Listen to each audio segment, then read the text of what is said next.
everyone. Welcome. Thanks for being here. We'll begin in just a few minutes, but before we do, I wanted to introduce Phyllis Look, who's going to ground us in this virtual space together by helping us connect with our bodies and with the natural world, reminding us all why we're here. So Phyllis, please take it away. Thank you, Devin. And thank you to TCG for this audacious decision to open your climate summit, your inaugural climate summit, with a connection to nature. I'm Phyllis Look, a certified forest therapy guide and the owner of Forest Bathing Hawaii. I'm coming to you today from the island of Oahu and a rainforest deep in the valley of Manoa, which is a place that called me home after years in the professional theater. So on behalf of this land that I belong to, welcome. I'm going to turn my camera around now so that you can actually see the forest and the trees. This may be your first experience of forest bathing. So a little background, also known as forest therapy. This is a well-being practice which originated in Japan in the 1980s as a solution to an epidemic of stress-related diseases brought on by the country's rapid urbanization after World War II. Science has shown that by immersing yourself in a natural environment, there are numerous health benefits, from easing depression and diabetes to boosting immunity and creativity. Now, a facilitated forest therapy walk usually takes about 2 or 3 hours.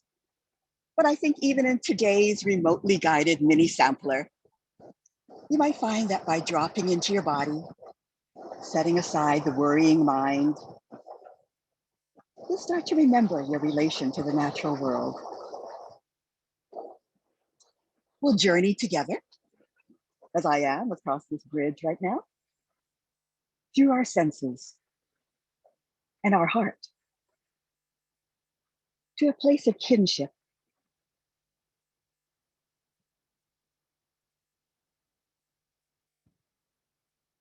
Speaking of kinship, let's begin with these terrible plants. We call it kalo here, and it's a staple in the Hawaiian diet. According to Hawaiian mythology, kalo is the older brother of the Hawaiian people, sustaining them in perpetuity and requiring reciprocal responsibility for the people caring for the kalo. This plant is family. Continue to gaze at the kalo from its wide leaf, down its stalk,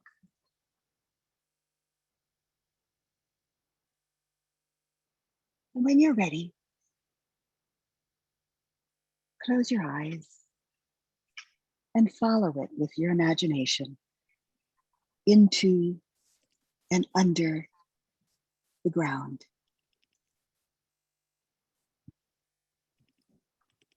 I wonder how it feels to be those roots held by the earth, how the roots respond to the moisture of the soil.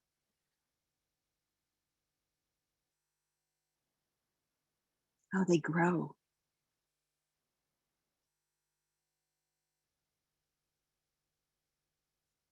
Let your body plant itself in the place you're in right now. Put down your own roots.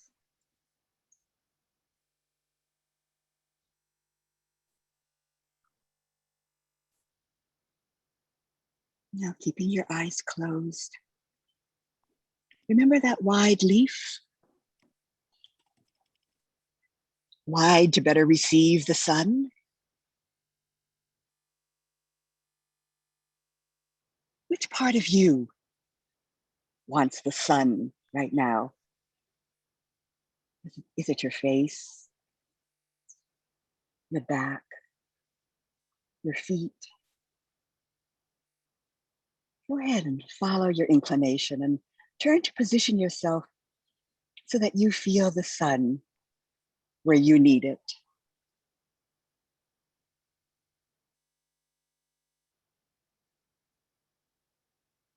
Besides the warmth of the sun, what else do you feel touching your skin at this moment?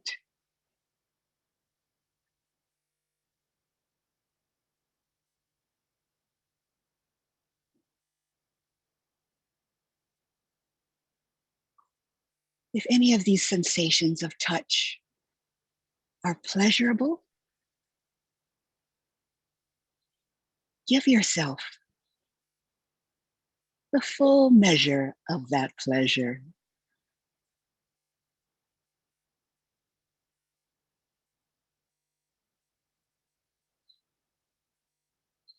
And shift your attention now to what you hear, besides my voice or perhaps the birds in my forest. Listen to the sounds in your world. What can you hear that's far away?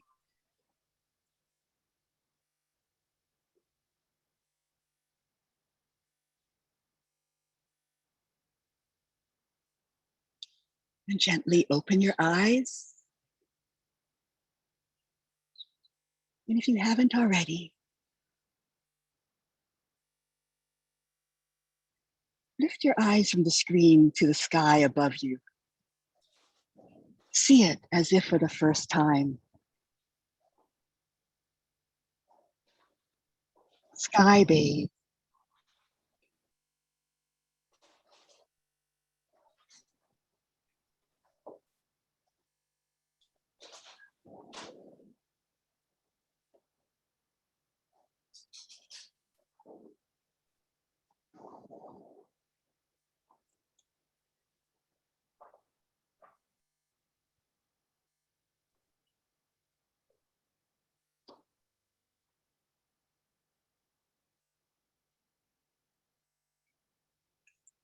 And I'd like to invite you now to a sharing circle, a little online community, as it were. I'm going to ask you a question.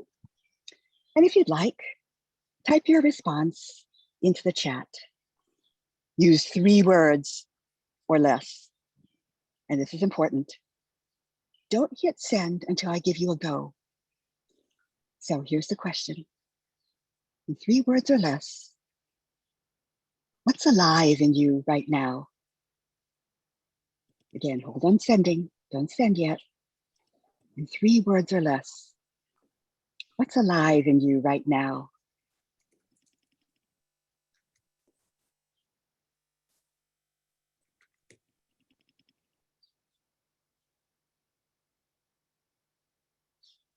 Now send. And let this waterfall of words, I like to call a chatterfall, wash over you.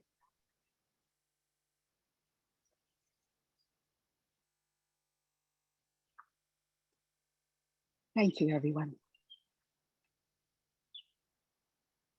Such aliveness. So to close,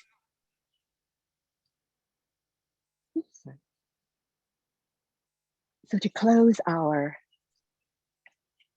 forest bathing walk today, a poem by Langston Hughes.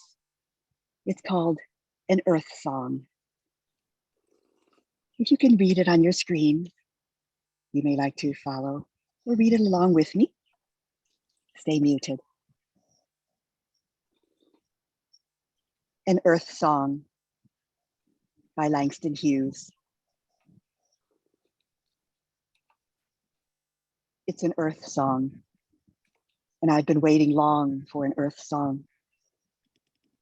It's a spring song, And I've been waiting long for a spring song.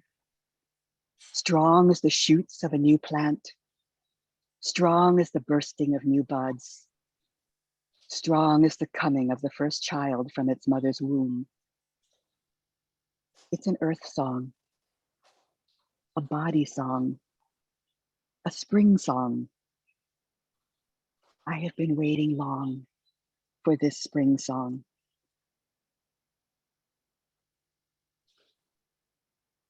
Thank you, everyone. May the forest be with you. Aloha. Back to you, Teresa.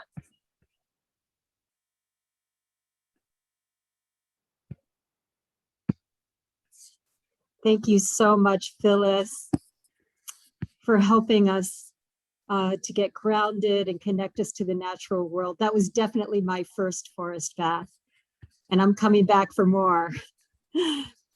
My name is Teresa Eyring. Hello, everyone. I'm the Executive Director and CEO of TCG, and I use she, her, hers pronouns.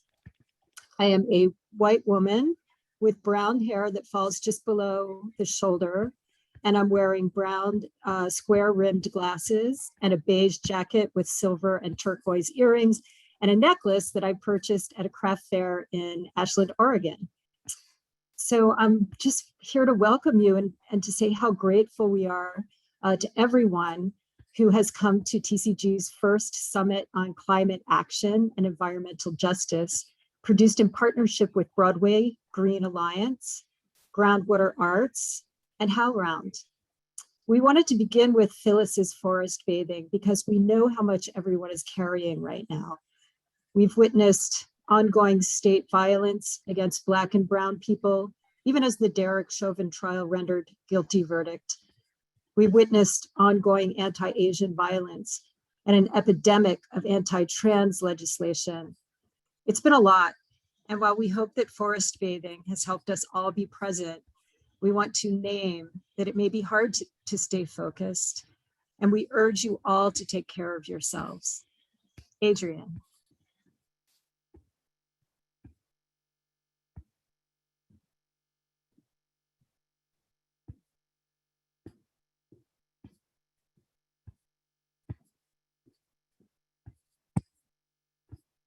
Adrian, we can't hear you.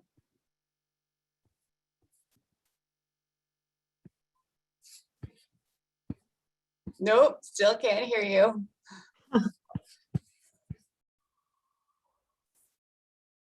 Seems like there's something going on with your mic, Adrian. You might need to reconnect.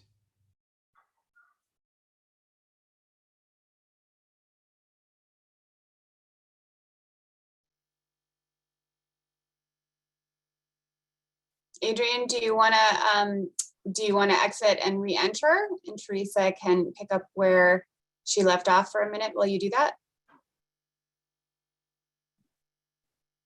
Thanks.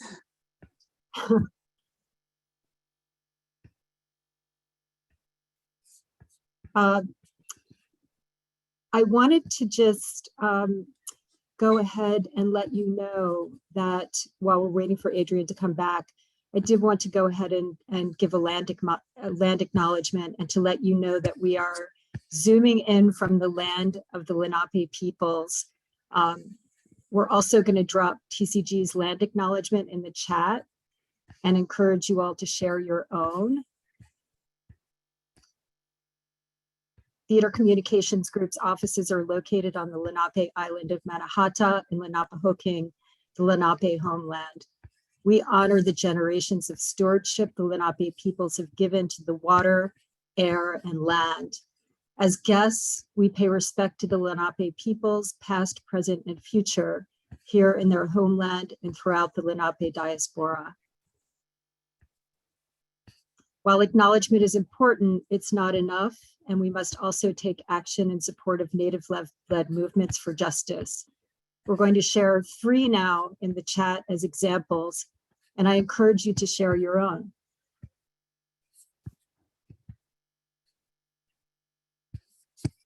Adrian, would you like to talk us through those? Yes, I'm back. Better? Thank you. I apologize for that. Welcome, I'm Adrian Badu, TCG's Deputy Director and Chief Operating Officer, and my pronouns are he, him, his. I am zooming in from the land of the Lenape peoples, and to provide a visual aid, I am wearing a white button down, multicolored spots, and I'm of Indian descent. So to pick up where Teresa left off, while it's important to acknowledge the land that we're on, it's equally important to take action. And we'd like to share 3 movements as examples, and we encourage you to share your own in the chat as well. The first is Land Back, a movement to connect, coordinate, resource, and amplify land back movements across Turtle Island, or what is colonially known as the United States. The second is the Coalition to Stop Violence Against Native Women, which was created to end the epidemic of missing and murdered Indigenous women, girls, and Two-Spirit peoples. And the third, which speaks directly to our work today, is Stop Line 3, which seeks to end the proposed pipeline expansion that would bring nearly 1 million barrels of tar sands oil through the treaty territory of the Anishinaabe peoples. These are just a few examples as we consider how we move from acknowledgement to action. Thank you. Stop Line 3 is also an example of how climate justice must be racial justice as well. At a time when so many of our colleagues are dealing with the direct violence of white supremacy, we cannot waste time with whitewashed environmentalism. We must begin with the understanding that environmental racism is already taking the lives of BIPOC communities who are statistically more likely to be impacted by air pollutants, hazardous waste sites, lead poisoning, and water contamination, and not just in Flint, Michigan. They are also the most likely to be displaced by extreme weather events. Here in our country and on a global level, it is people of the global majority who suffered the impacts of the fossil fuel use of colonizing countries, including facing forced migration as climate refugees. In short, we cannot talk about the climate emergency without talking about racism, without talking about colonization. But we also can't talk about the climate emergency without celebrating the movement of climate artistry that continues to grow. From the generational stewardship of Indigenous culture makers to youth activists staging performances of disruption, art has been and will continue to be central to climate action. More and more theater people are putting environmental justice at the center of their activism and artistry, and that is a powerful source of hope. And we'll learn more about these things from our extraordinary speakers today. But before we do, I'm going to turn the mic over again to Devin Berkshire, our Director of Conferences and Fieldwide Learning. Thank you, Teresa. Hey there, everyone. I'm Devin Berkshire. I use she, her pronouns. I am a white woman with short blonde hair against our greenish summit background with a white patterned colored shirt on. And I wanted to just offer a little context setting. So while this is the biggest climate action event in TCG history, it's not the only work we've done in this space. So as early as our 2008 Denver conference, a scientist from the National Oceanic and Atmospheric Administration spoke in conversation with Paula Vogel about the widespread environmental changes that would occur in the near future. And several high school playwrights partnered with climate scientists in writing plays that we read at that conference. So we've kept up the conversation at our conferences since then. Most recently at our last in-person national conference in Miami 2019, we kicked it up a notch. We worked with a committee of climate artist activists to curate a robust track of climate action programming and welcomed a climate activist named Xavier Cortada as our first conference artist in residence. So Groundwater Arts was a big part of that Miami work, and last year's virtual conference supported the launch of their Green New Theater Call series that you can now see on HowlRound. That led us to collaborate with them on this summit, and I'm excited for you to hear from them later today. This is also our first organizational collaboration with our other content partner, Broadway Green Alliance, who you will also hear from today, as I tell you a bit more about their work and host a conversation with theater leaders directly confronting the climate crisis at their organizations. We do want to also thank our other organizational partners, HowlRound and National Alliance for Musical Theater, for joining us in coalition building around climate action in the arts. So before I introduce our first set of speakers from outside the field, you'll see a link to our summit Padlet dropped in the chat. It's like a virtual whiteboard. On that board, you will see a doc posted with our summit agreements and assumptions. If you haven't checked that out, please give it a glance. We're not going to verbalize those, mainly for time, but we still ask you to consider them as we move through these next 3 hours together. So feel free to also use the Padlet to capture notes and thoughts, and speakers may direct you there to respond to prompts. You can add something on it by clicking on the plus sign in the lower right corner. Now, let's get going and welcome our first speakers onto the screen. First, we'll hear from Sonali McDermott, a climate scientist, modeler, and associate professor of environmental studies at NYU, who will give us a bit of a primer on the current climate science and solutions at hand. Then we'll hear from Taylor Morton, Director of Environmental Health and Education at We Act for Environmental Justice, on doing climate work through a justice lens.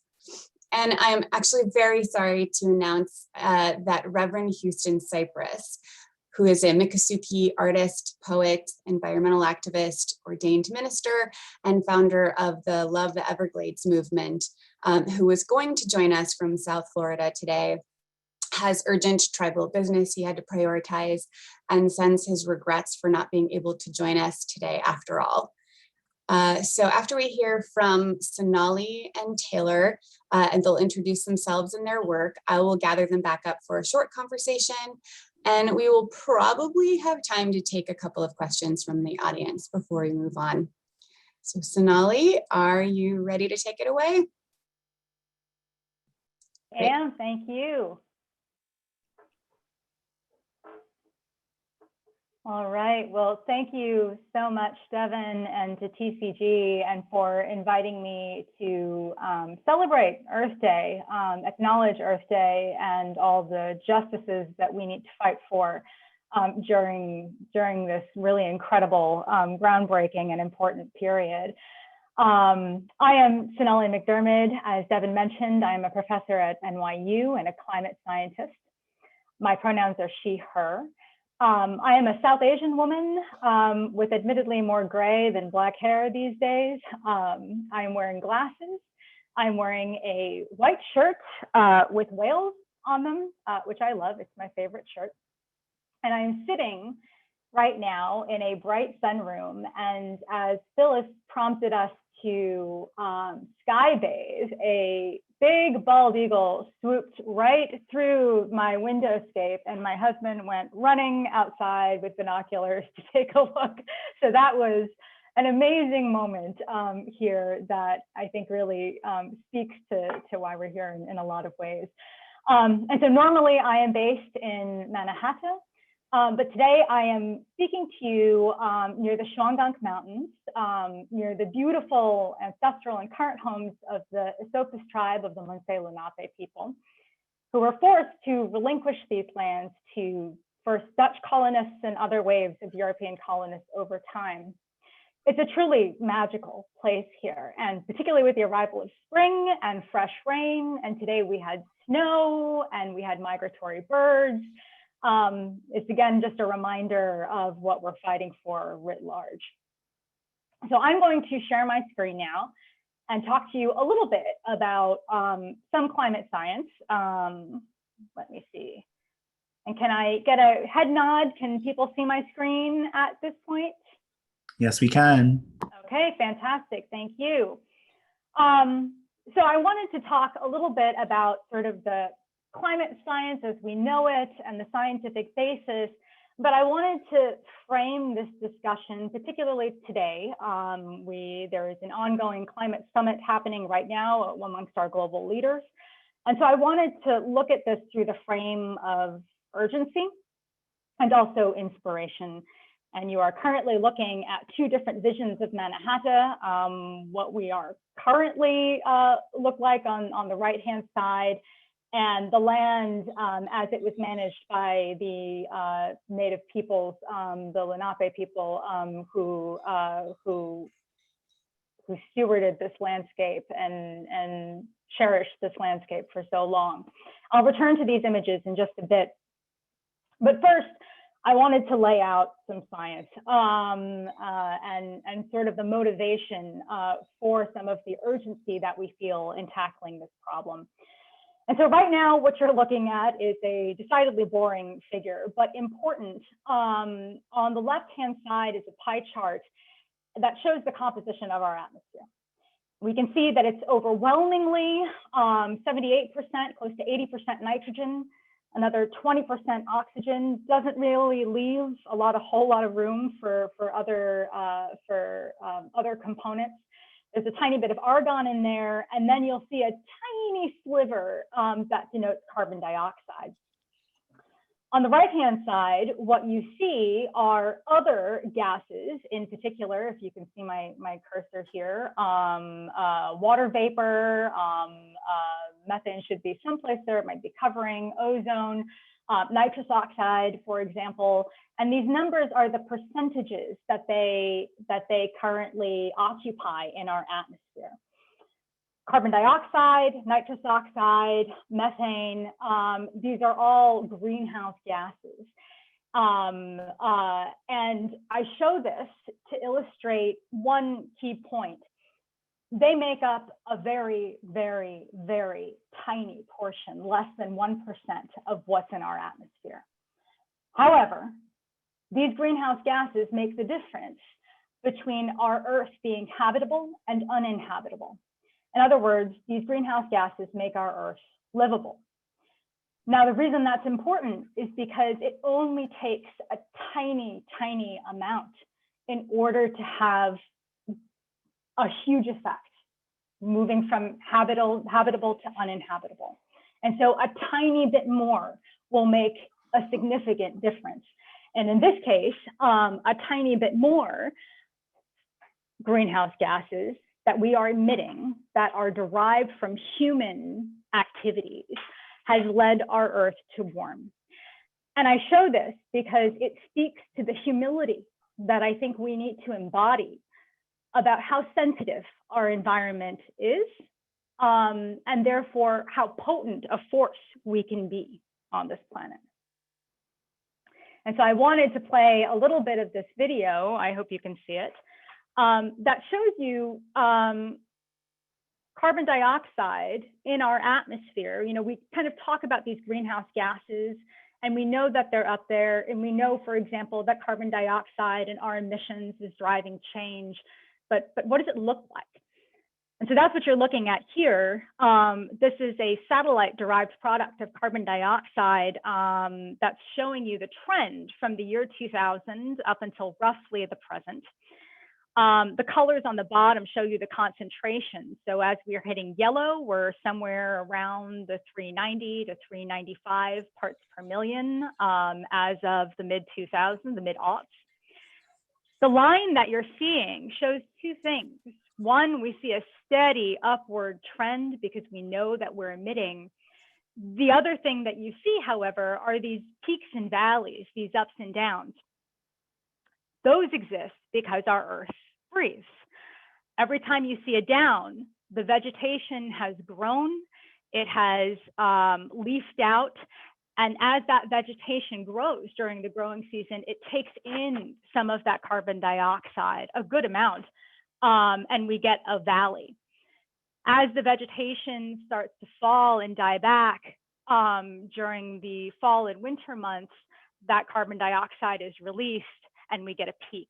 And so you see this breathing cycle embedded within this long-term trend. And this gives you a sense of sort of the visceral feeling, right? Where is it? What is it that we're experiencing? And so These excess greenhouse gases have led our Earth to warm. They are trapping or increasing the amount of energy that we experience here on Earth. And as a result, in response to all that excess energy, our Earth warms. And what you're looking at here is the trend from 1880 up until the present day. The red bars indicating warming, and we've experienced roughly about a degree over this time frame.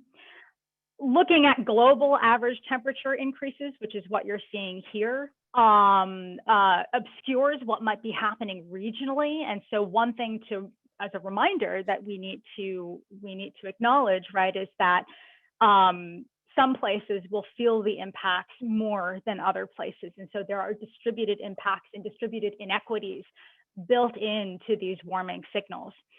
This is an image showing the global pattern of temperature changes over 2020, the past year, compared to 1981 to 2010 average. And so most of the world is in the pinks and reds, with some additional warming in the higher latitudes.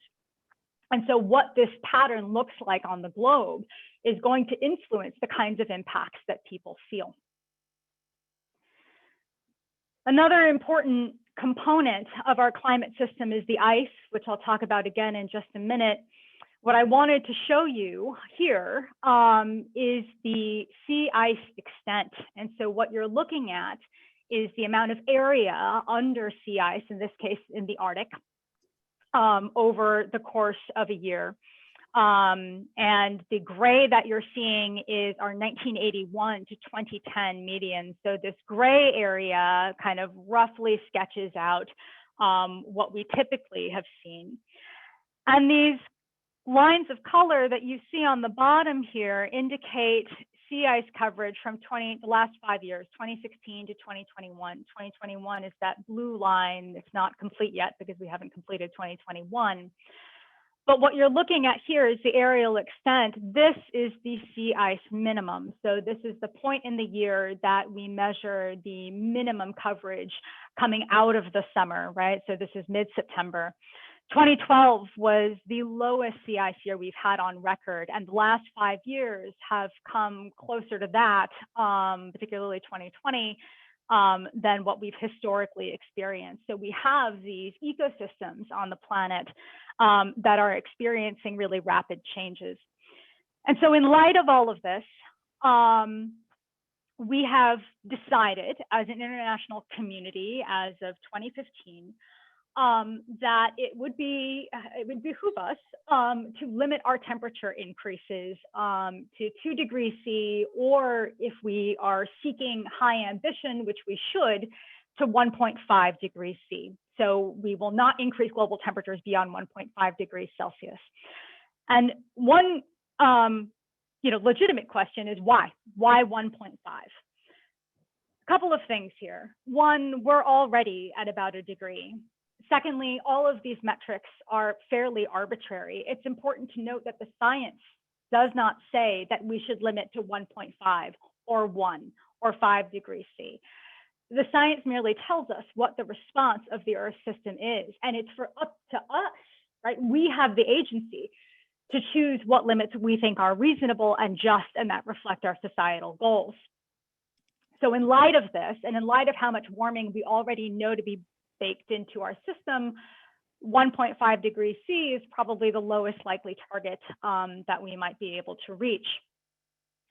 So if we stay on our current course of greenhouse gas emissions, we will likely exceed 1.5 degrees C somewhere after 2030. It can also be harder to backtrack and get back down to 1.5 degrees C once we've exceeded it.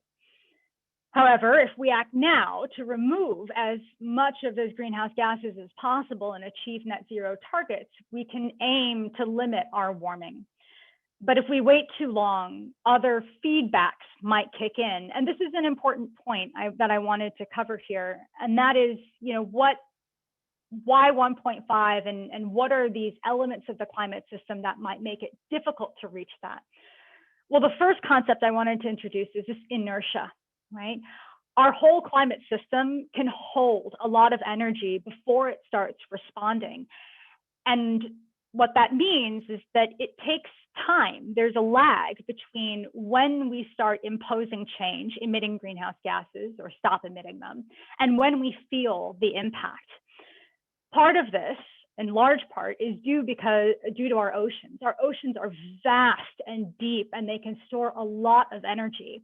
And it takes a long time for the oceans to react, to respond to the excess energy that we are currently imposing on the planet.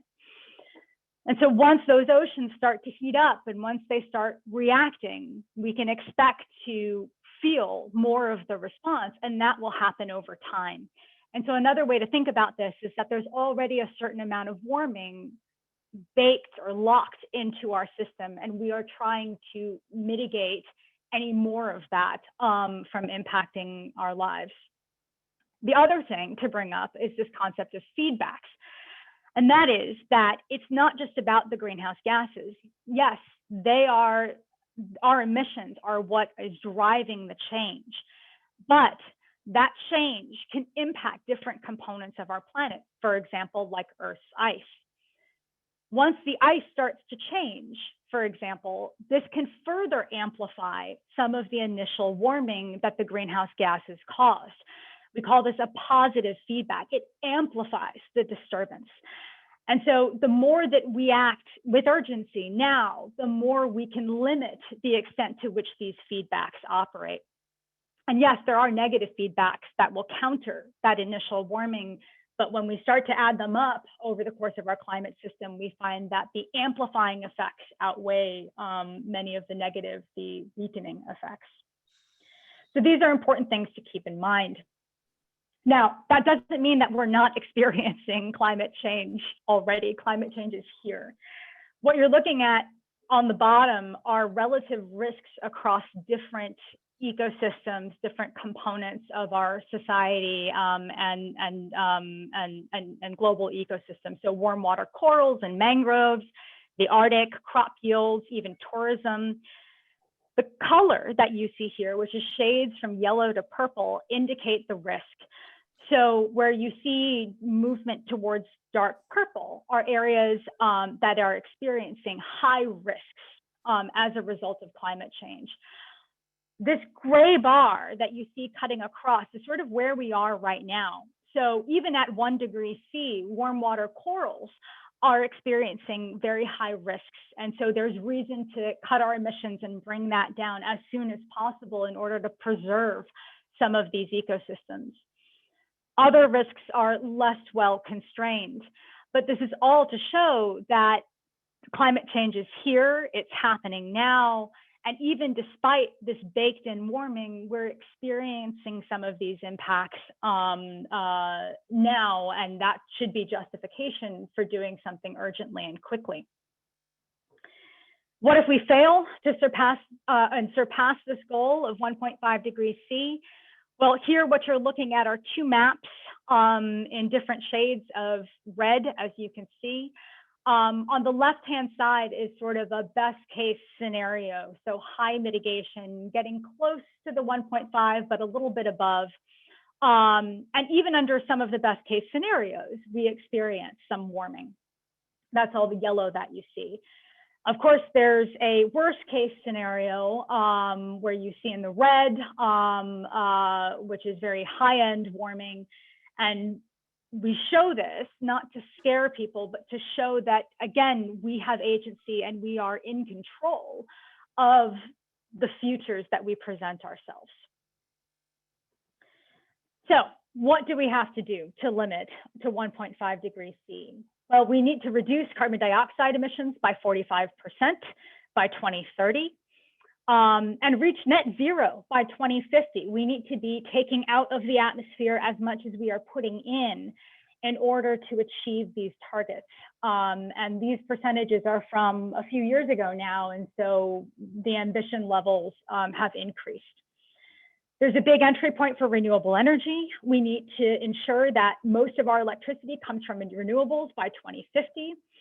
It is also possible that we will need to consider the use of climate engineering techniques, carbon dioxide removal, for example, and adopt less resource-intensive lifestyles, diets, for example, in order to meet these targets. Here's an important quote from the latest Intergovernmental Panel on Climate Change, or IPCC report on the global warming of 1.5. The transitions that we're asking for are unprecedented in terms of scale. However, they are not necessarily unprecedented in terms of speed. We have done amazing things at really rapid rates. And so it is not impossible to achieve the goals that we have on hand. And it seems like the current administration, at least on paper, admits to this. It's also important to consider that climate change is not our only global environmental change driver that we need to do something about. There are other problems that we also need to target: issues of land use, land cover change, issues of pollution, plastic pollution, for example, and ocean health, overfishing. There are a host of other global environmental change problems that accompany the climate crisis, and that also have embedded within them social injustices.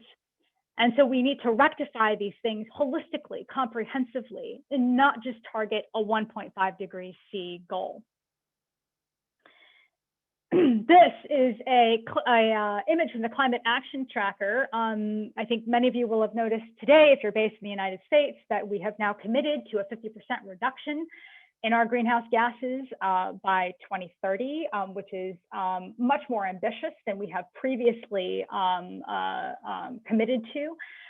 This starts to get us closer to a goal that is in line with 1.5 degrees C, but we're not there yet.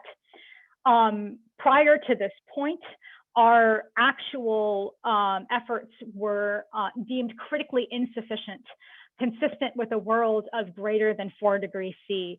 So while the commitments voiced today by our current administration are heartening, they are still not sufficient, and they are still, those efforts have yet to be seen. But this is a good step in the right direction. So that's a lay of the land in terms of the urgency and the why 1.5 degrees C. I wanted to talk a little bit about a scientist's perspective on what this can and cannot do. The sense of urgency incited by these figures, these images that I've shown you, are necessary, but not necessarily sufficient to motivate new action. In other words, they give us information, but not much beyond that. They can help direct our efforts on which problems to focus. They can help advance existing causes and agendas and precedents, for example, timely court decisions. And they can help us assign responsibility and accountability, right? So in other words, looking at who's responsible for these emissions, that's something that our scientific efforts can do. However, they cannot do a few things, key things. First is that these scientific measures that I've shown you cannot help us figure out what world we want to live in. Do we just want this same world at 1.5 degrees C? I'm not sure that we do. There's a lot about this world that doesn't work for a lot of people. These figures also can't help us emphasize what currently exists and what's worth saving. It's just showing us these kind of worst case scenarios. And therefore, these figures alone cannot lead to transformation. They facilitate reactive approaches. For example, we need to target 1.5 degrees C. We need to reduce our reliance on fossil fuels. But sometimes these figures, these scientific pieces of information, can foster an adaptation of just back to the status quo. And we know the status quo is not sufficient from a justice standpoint. These figures also can't provide us a reason to be inspired or to love. This is actually an image that the BBC had created that flipped the narrative a little bit. And instead of saying, you know, if we reduce our emissions in line with 1.5 degrees C, will avoid this disaster or this particular risk. Here, they've couched it in terms of what's worth saving, right? This is a journalistic endeavor, right? 10 million fewer people lose their homes to sea level rise. 2 million square kilometers of permafrost is saved. 50% reduction in species losing their geographic range. These are reasons, flipped, right, to want to preserve. These are reasons to act now that are not just reactive, but are oriented around what's worth saving. And so I want to talk just in the last couple of slides I have about confronting some realities. We still have time to cap our warming to 1.5 degrees C, although that gets harder every single year that we do not act. And so hopefully with the new commitments, that puts us on track to be much more ambitious to target those solutions that I had outlined before. However, the possibility exists that we will miss this target, even if temporarily. Maybe we overshoot 1.5 degrees by a little bit before bringing the climate back in line. In addition, with that burning embers diagram, that risk diagram I showed, our current warming has already had a substantial impact. This is not a future scenario. Warming is here now and has already impacted both human and non-human systems alike. And so what will our future world look like? On the left-hand side, what you're seeing are images from the movie WALL-E. And it might be very simplistic, but I kind of love this movie because it's, in some ways, it's a movie about failure. It's a movie about this kind of post-apocalyptic landscape, if you haven't seen it, and the will and the ability to find inspiration, to recraft, to put things back together again. And I think that story of overshoot, of maybe not hitting your goals on the mark, but really looking at that as an opportunity, perhaps to craft something better, to take inspiration from that, as being very touching and poignant, and something that can be very difficult to confront for adults, and yet a children's movie is able to confront that idea. And so I wrap up by showing these images again. Manahata, circa 1600, as managed and stewarded by Native peoples, and Manhattan today, in 2019. And I show these because while this is in some ways, perhaps apocalyptic is the wrong word to use, but it's stark, right? What we lost from 1600 to now. But there is still a future here that needs envisioning and that needs tending to. What you're looking on the bottom of these two images was a vision presented a long time ago at a MoMA exhibit of rising currents. And so what you're looking at is the lower skyline of Manahata, Manhattan today, surrounded by green areas and green infrastructure. And so this presents an image of a future where we have lost, and hopefully that we have recovered, or that we have formed into a vision of something better, rather than just target and try to adapt to the status quo. It provides a vision of how we can rebuild. And so I wanted to leave us with that image in the hopes that it can both help us help drive and inspire and motivate to act. And in some ways help us mourn and at the same time get excited about the potential future that we have agency to create. And so I'll stop there. I've probably gone over time, but thank you very much for letting me share that with you.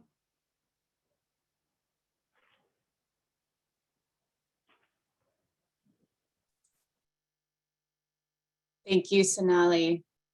I'm going to welcome Taylor onto the screen. There you are, Taylor. Hello. Hello, my name is Taylor Morton. I'm the Director of Environmental Health and Education at We Act for Environmental Justice. I use they, them pronouns. I identify as Black. I have an afro. I have a lot of books that need reading in the background, some dead flowers sitting on a a mantle that will be there for probably the next couple of months, TBH. And I am currently on Canarsie and Lenape lands. I wanted to talk a little bit about environmental justice and climate justice and sort of the intersection of the work. So give me 1 second and I'll share my slides.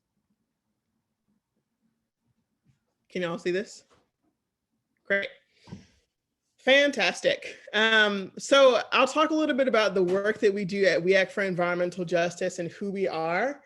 We've been around for about 30 years, give or take. We really work to make sure that Black and Brown communities, communities of color, lower income communities participate meaningfully when we think about environmental policies, programs, and practices. And we really see this work as critical. It is critical in understanding not only the climate crisis and who will be impacted first and worst, but also really understanding environmental injustices and the roles that pre-existing conditions play in climate change, right, in our changing environment. We work at the local, state, and the federal level, understanding that action, that change can't happen at only one of those levels, but needs to happen at all of those levels. And we don't do work on the global scale, the international level, and see that as key, but work in solidarity with groups at that level. Thinking about environmental justice and climate justice, there are so many areas that contribute to our quality of life, right? There are all of these focus areas, as mentioned here, that really contribute to the cumulative impacts of our environment on us. So when we think about issues such as clean air and healthy homes, sustainable land use and transportation, all of these issues, really play into our life expectancy. They play into how long we are living and how long we can expect to live.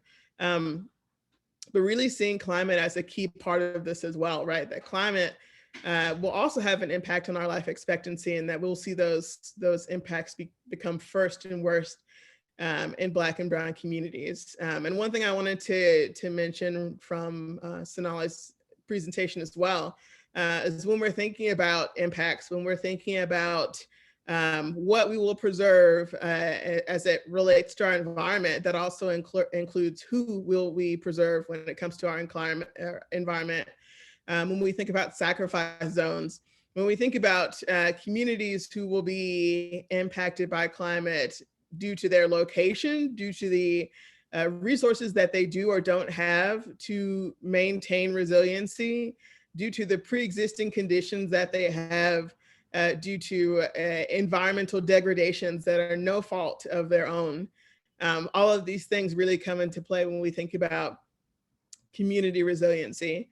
And I wanted to highlight a little bit of the work that we were doing at We Act around climate justice, but certainly wanted to mention that our work around environmental justice becomes really key with the understanding that all of the communities who are impacting these environmental injustices will certainly struggle with climate injustices as time passes.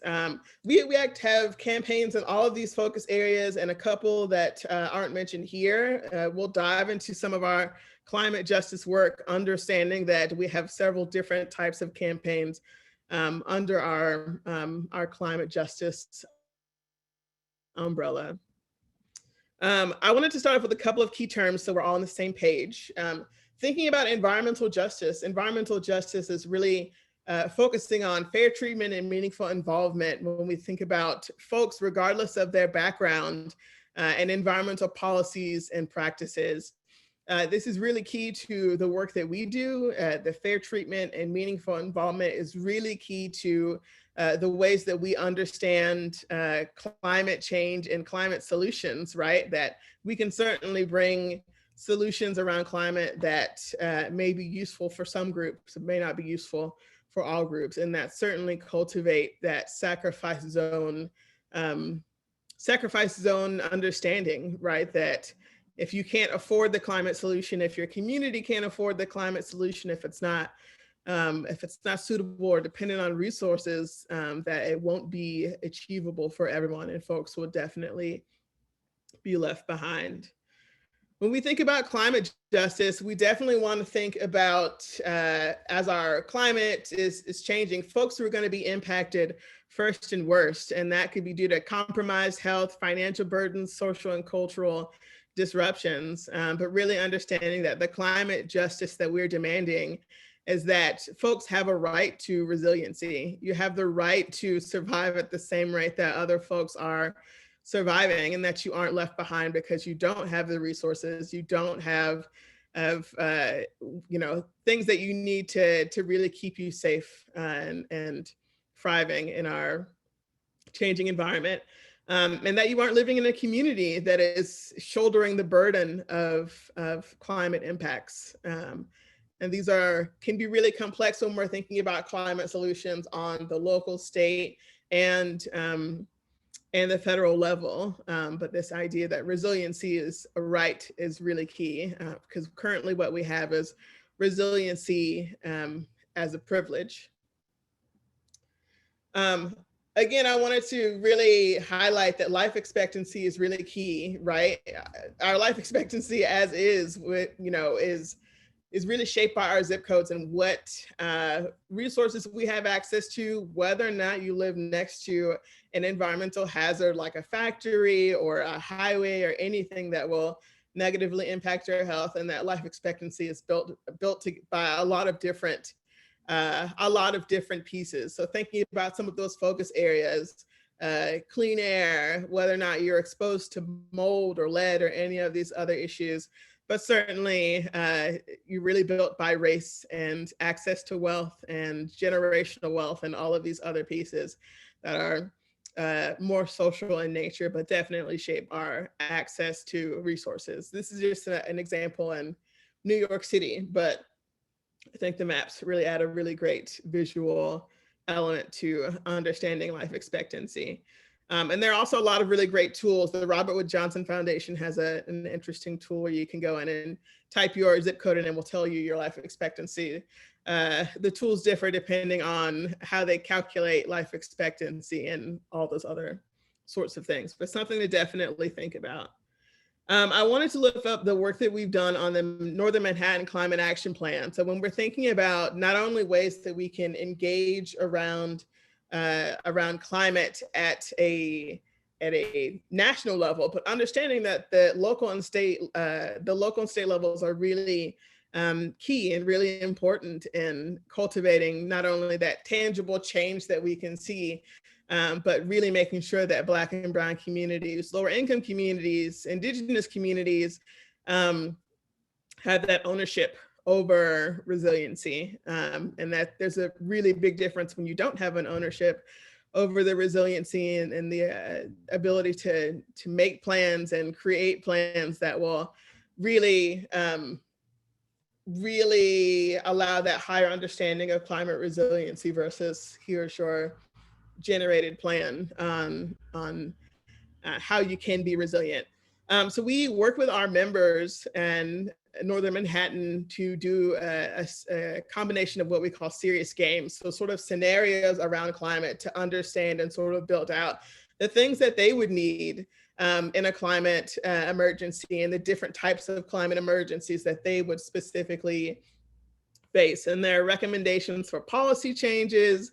There are a lot of really great partnerships. I'll show a snapshot of the plan.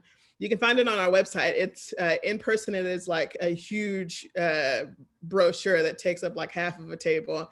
There's also a very large file on the internet, but it offers sort of an insight into what community planning could look like, what it looks like when we actively work with and think about and plan partnerships, and really compile our resources, not only financial and physical, but the community resources when we think about connections and social hubs, to really think critically and actively around this work. And so we sort of chip away at the climate action plan and try to achieve the partnerships when we can, but understanding that something like this will take a longer a longer amount of time to achieve. But certainly having a plan like this is really beneficial when we're thinking about ways that we can engage in climate resiliency planning in chunks or in pieces. We also do a lot of work around heat, health, and equity and extreme heat and urban heat island effect. Understanding that extreme heat, especially if you live in a city, if you live in a place that has a lot of concrete, is a really big issue. That there are a lot of folks who can't afford an air condition. And what does it mean to be in a home in the summertime without an AC unit when the temperature is uninhabitable, right? Something interesting this summer that we had sort of been working through was the solution for the city has been to use cooling centers.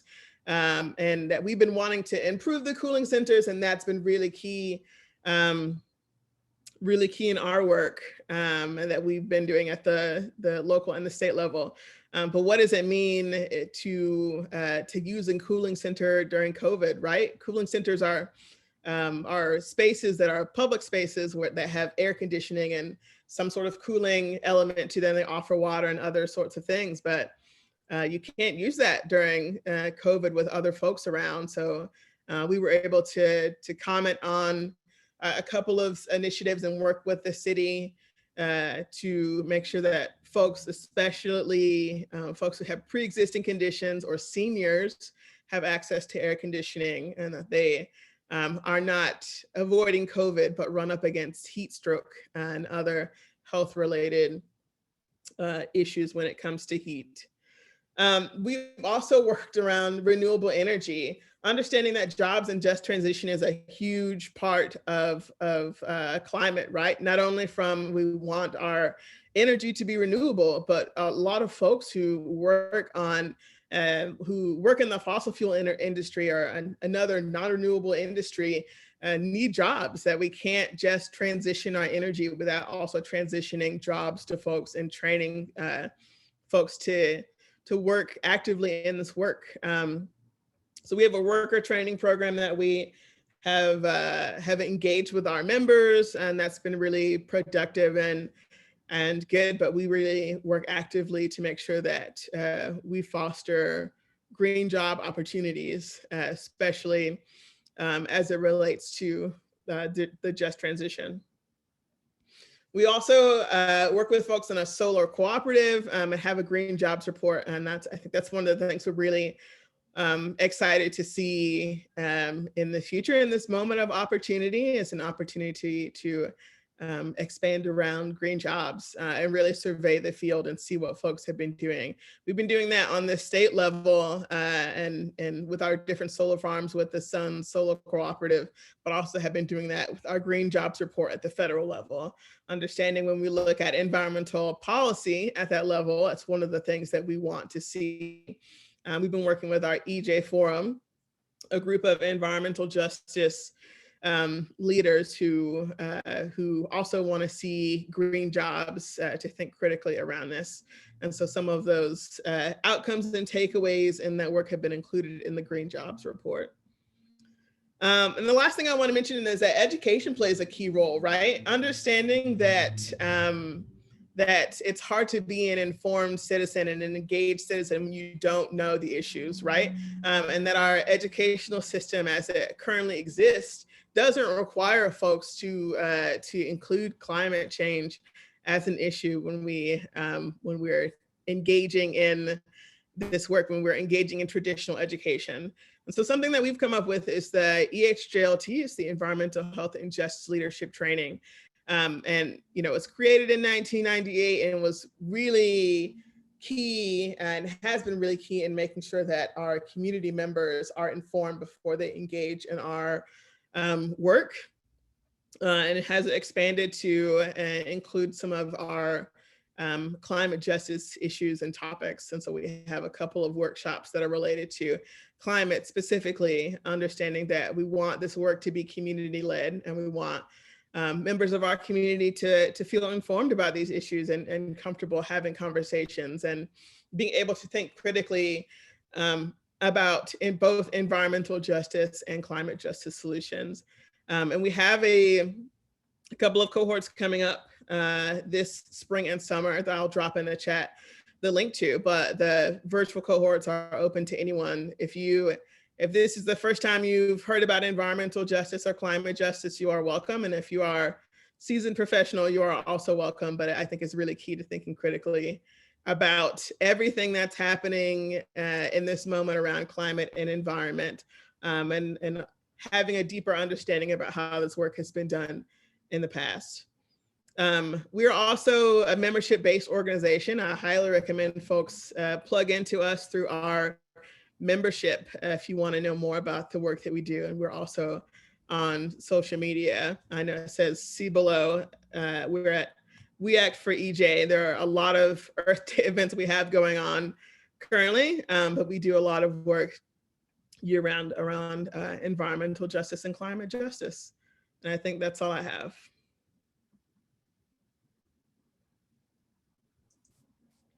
Thank you so much, Taylor. And hopefully we'll have Sonali back on the screen in just a second. There you are. I'm so glad you both were here. These presentations were just have so much information and are so powerful. We are running behind on time, but I am not sorry because that was all worth it. But we will have a very short conversation so we don't take too much time away from our speakers coming up. And apologies to attendees. We will probably borrow a little bit of time from our break, but just do what you need to do to take care of yourselves. So I wanted to start with Sonali. And Sonali, I know you have a kind of relationship with the theater community, and you're speaking to, you know, a group of 200 plus theater people here today. This may be the only question I get the opportunity to ask you. So I'm going to ask you if you could ask everyone here to go home and do something as a result of what they're learning here today and what they talk about today, or even to think about doing or start talking about in their communities and institutions. What would be like at the top of your list? Yeah, I mean, it's an important question, particularly for this group. And I should also say, I'm sorry, I'm sure I'm the one who kind of drove us over time. Yeah, so, you know, I heard a great quote from, I think someone from 350 Brooklyn, the 350.org organization, that said something along the line, they said something along the lines of, you know, the one thing individuals can do, well, one of the most important things individuals can do to tackle climate change is stop acting so individually. You know, I think it's a very American tendency to want to say, well, what can I do at home, or what can I do and to affect change? I think we need to start thinking, well, not start, because I think there's many of us that do, Taylor included over here, but I do think we need to start thinking about this in a much more collective way. I think, you know, the arts, for example, has a unique ability to be able to interrogate that and try to present what collective action looks like, in addition to advocacy and you know, people that are working as advocates in this space. And I think the arts provides a really nice complementary track to exploring what collective action looks like. But you know, so I think the more that you can embed and engage in your practice with some of these ideas and the ideas of what it means to act together towards something. And then I think, you know, what Taylor presented and, you know, is in a better position to really talk about is sort of the ways that you can engage beyond just thinking about the actions that you take individually or at a personal level. And I think the more that we can find those ways to kind of engage with community, and not just on climate, you know, on the whole spectrum of related justices, right? That can be more impactful, and that's what we need now to hold the current commitments that this administration has made, to hold them accountable for that, right? You're not going to do that alone. Taylor, I'm curious if you have anything to build off that, because it sounds so related to your work. And I'm also, I want to ask you a kind of version of the same question. I know you've done some work with Broadway Green Alliance before, and I'm curious as to how you think a storytelling community like the one you have here, which is a field that has the power to shape cultural narratives in a sense, how this community can help support your work in the climate justice and environmental justice movements. Yeah, I mean, I think storytelling is really key when we look at the work that Sonali is doing, right? Storytelling is a really good pair to making sure that we make the data really connect to human lives and the impact that it will have on human lives, and that's really key. And I think stories travel. Stories are one of the best vessels that can really house and nest the information that we need to get to folks. There are things that people remember and can make really tangible.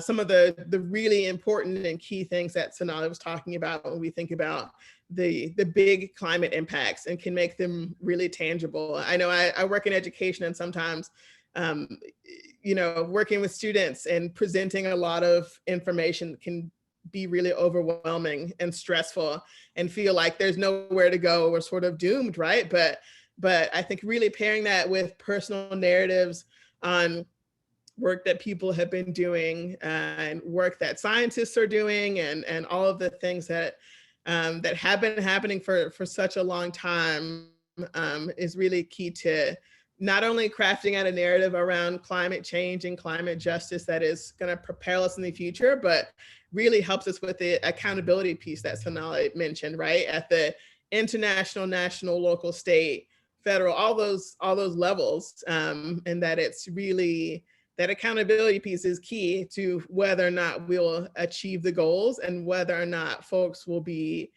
harmed in the future on these issues, right? And what better place than theater, right? When we think about all of the great works and the creativity, theater, as we've seen by all of the great works, really sticks. It's something that really works and that people are really invested in. So, of course, theater has its own special place when we think about climate justice and climate change. Oh, that is such a brilliant, I think, place to close is that sentiment. And I encourage everyone listening to really let that sink in and marinate on that as we move through the rest of the day. You will get a chance to reflect on this whole day, all the speakers towards the end, and think about how that translates into what you take away from this and what actions you can take as you return back to your communities. And I want to thank you both so much for being with us today and for those really impactful presentations. I'm so grateful. Thank you for working with me on this, and for TCG and just the rest of our partners in this summit and our field. We're very grateful to you. I'm going to bring on now, if I could, thank you so much, Taylor and Sonali. I'm going to bring on Molly, I think from Broadway Green Alliance. Folks, I know we're moving quickly today and we're moving through a lot of material. So I just ask for your patience and grace as we try to stick to our schedule as best we can. But I know it's going to feel like a lot. So again, please just take care of yourselves as we go. We will have a short break after this section, and I'm gonna just hand it right over to Molly. Welcome, Molly. Thank you so much, Devin, and thank you, Sonali and Taylor. It was wonderful hearing from you. It is a pleasure to be here with all of you today. I am Molly Braverman. I use the pronouns she, her, and I am the director of the Broadway Green Alliance. I am coming to you today from the ancestral homelands of the Lenni Lenape, who stewarded the Delaware watershed for centuries and continue to do so in what is today known as Philadelphia. As a brief visual description before we kick off, I have white skin and shoulder-length brown hair. I have large-ish dark-rimmed glasses, and I'm wearing a plaid blazer in front of a blue wall with a big window and a painting.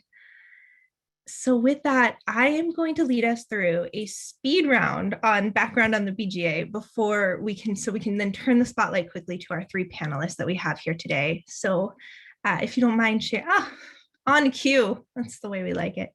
Thank you so much. So we're the BGA, we can head right to the next slide. We were founded back in 2008, and we have a commitment to inspire, educate, and motivate the entire theater community and all our patrons to adopt environmentally friendlier practices, which we're certainly all participating in here today. Next slide, please. So we have 4 core principles that we use that sort of drive our actions here. Number 1 is it is impossible to be green. You can only be greener. And you've heard this repeated throughout the day, where there's no perfect environmentalist out there. We can just let that go. What we can focus on is being greener tomorrow and being more sustainable and taking a new action than we were today, and then again next month, and then next year. And we are going to build upon our work and let go of that. So thank you. Next one is small actions add up. So as again, we've covered, it can sometimes this climate crisis can feel deeply overwhelming. And I often ask myself, I get asked, well, what does my small action do? Does it matter? And the answer is yes. We didn't get here to where we are today because of just one big bad thing that happened. It took billions of decisions and actions, some really big, some small, that got us into the predicament we're in. So it's going to take billions of actions, some big, some small, to get us back into, and to restore our earth. And so, never discount that small action, that, the reusable cup instead of a plastic, and certainly the bigger ones. It's that cumulative effect that's going to drive the change we need to see. You're brilliant. Number 3, climate neutrality is insufficient. So we are at a point now where there is so much carbon that has been released into the air and legacy emissions that we have more carbon in our air than we can really support. So in addition to fundamentally going climate neutral, to all of us zeroing out our emissions, we also need to look to actually remove carbon from the air so that we're no longer, climate neutral is critical, but we also have to get to climate positive in order to ensure that our planet is safe and inhabitable for future generations. And number 4, there is no climate justice without racial justice. And we've heard about this. Thank you for the presentations earlier, that as we know, frontline, BIPOC, and poor communities are disproportionately impacted by the effects of the climate crisis. And so it is incumbent upon all of us to address these issues intersectionally and work toward a just transition, which I know we will be visioning together later, that affirms the fundamental right to political, economic, cultural, and environmental self-determination of all people. With that, thank you so much for the share. It is now my absolute honor to call up our 3 panelists who will be speaking with us today. We have Melina Rodriguez, who is the Operations Director of our BGA chapter, the Atlanta Green Theater Alliance. Welcome, Melina. We have Danya K. Washington, who is the festival producer at the Oregon Shakespeare Festival. Welcome, Danya. And we have Sarah Williams, who is the Managing Director at the California Shakespeare Theater. And this is how you know that this Zoom is being run by theater people, because those cues, my inner stage manager is felling. So praise. Great. So I would love to turn the floor over to the 3 of you to introduce yourselves more fully than I just did. Let's go in the order that you came up. Hi, my name is Melina Rodriguez. I use she, her pronouns. I work as Assistant Technical Director for Theater Emory. I am co-founder and Operations Director for Atlanta Green Theater Alliance. I have dark wavy hair past my shoulders and a button-up collared shirt. I'm sitting in front of a canvas backdrop that has black paint silhouetting a tree. I'm located on Muskogee Creek land, the colonial name for this land is DeKalb County, Georgia. Hi, everyone. I'm Danya Washington, she, her, hers. I am the festival producer at the Oregon Shakespeare Festival, and I'm coming to you on the ancestral lands of the Shasta, Takelma, and Lakgawa people, currently known as Ashland, Oregon. I have black seaming hair in twists. I say black seaming, whole other conversation. With glasses on and brown skin. I'm wearing a black sweater in front of a white wall background with various pictures on it, including a prominent one that says, "I am a man." Hi, everyone. My name is Sarah Williams. I use she, her pronouns. I am the managing director at California Shakespeare Theater, also known as Cal Shakes. I am a biracial Black woman, long black hair. It's in a side braid today. I'm wearing a beige sweater. I'm sitting in front of a beige wall, so it's very neutral over here in my kitchen. And I'm zooming in from the ancestral lands of the Ohlone people, now known as Oakland, California. Excited to be here. Great, thank you all. So I'm going to start with a question for you, Sarah. You and Danya participated this fall in the BGA Leadership Task Force, where we met as a group of nonprofit, regional, and academic leaders to discuss how we can implement sustainability practice into the mission and foundations of our institutions. I would love if you would share what your experience was like on that task force and what Cal Shakes is currently doing to mitigate its impact. Yes, absolutely. So I was very honored to be asked to sit on the task force, because I have to say, truthfully, I haven't spent a lot of time in my career before coming to Cal Shakes thinking about climate justice or climate change in relation to my role as a theater administrator. So to be kind of in that space with folks who are centering climate justice and environmental justice was new for me and just so illuminating in many, many ways. And, you know, now in my current role, being at the helm of an outdoor theater space, which currently sits in the very, very dry hills of Orinda, California. Of course, part of my job requires a focus on climate and environmental justice. So I feel like I mostly took a lot away, being able to share in the creative thinking and the brainstorming with the other folks in the Zoom space. And being able to see folks in our field centering that work. And so it's obvious, right? And being in this space today makes it feel so obvious. Like, of course, everything is interconnected and intersectional. But for me, the task force was a great reminder, especially amidst the pandemic and at a moment when at Cal Shakes, we're having a lot of conversation about how we build back more sustainably and resiliently and more holistically. To be able to be in a space that was centering that was really incredible. And so I would say at Cal Shakes, right now, it feels like we're mostly just receiving the impact of climate change in our organization. But this conversation has allowed me to bring some tools back to my colleagues, the staff at Cal Shakes, and think about how we weave those into the work that we're doing. And as we are planning and brainstorming for future seasons and for this season, you know, where can we look to find ways to make adjustments that allow us to center climate and adapt to climate in a way that we weren't doing before. So I can't say I can't give you a list of like 12 concrete things we're doing right now, but I can tell you that we're talking about it in a way we certainly haven't before, with a renewed kind of focus and energy that I think the task force really motivated me in bringing back to the conversations we're having as a staff.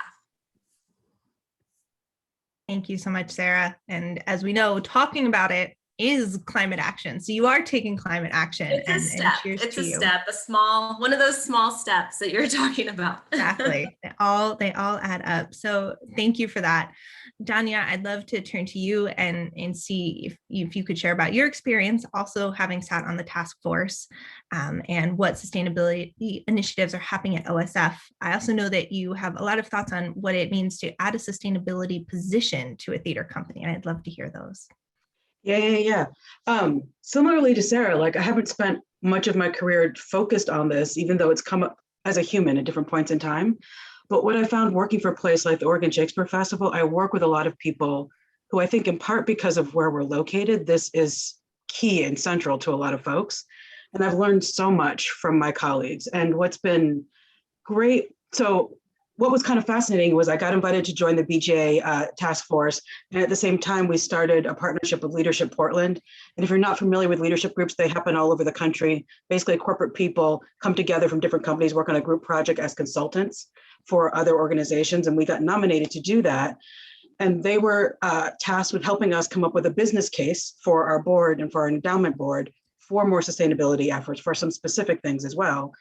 And talking with them about what's happening at their, like what's happening at Intel, what's happening with one of the basketball teams, like how does this sit in the organization, has helped us also think through differently the way that we think about it in our organization.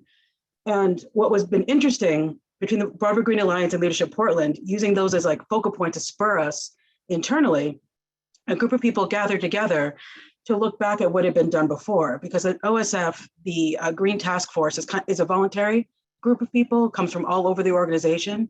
And so because of that, it ebbs and flows with the times. And we were in a period of it not really being a thing as much. So us coming together, looking back at the notes that had been made before about the things that they wanted to do, that their goals, their objectives, what they were working on. Because we started with this feeling of like, oh, there's so much to do, like it's a mountain to climb, as other people have said before. But what was actually really encouraging about looking at that past list of like ideas that people had was how many things had happened, right? Without a green task force, how many things had happened. And I think it's in part because that task force was spread out through the company, right? People from electrics, people from physical plant, people from literary, people from all over the company were involved. It kind of spread that seed throughout the company. And so people were taking initiatives in their own departments without any kind of central structure, which was deeply reassuring. So it's kind of great to know that like, great, we have far more LED lights and incandescents than we used to have, right? We're moving more in that direction for our stage lights, but also for like our house lights and for lights in different parts of the organization.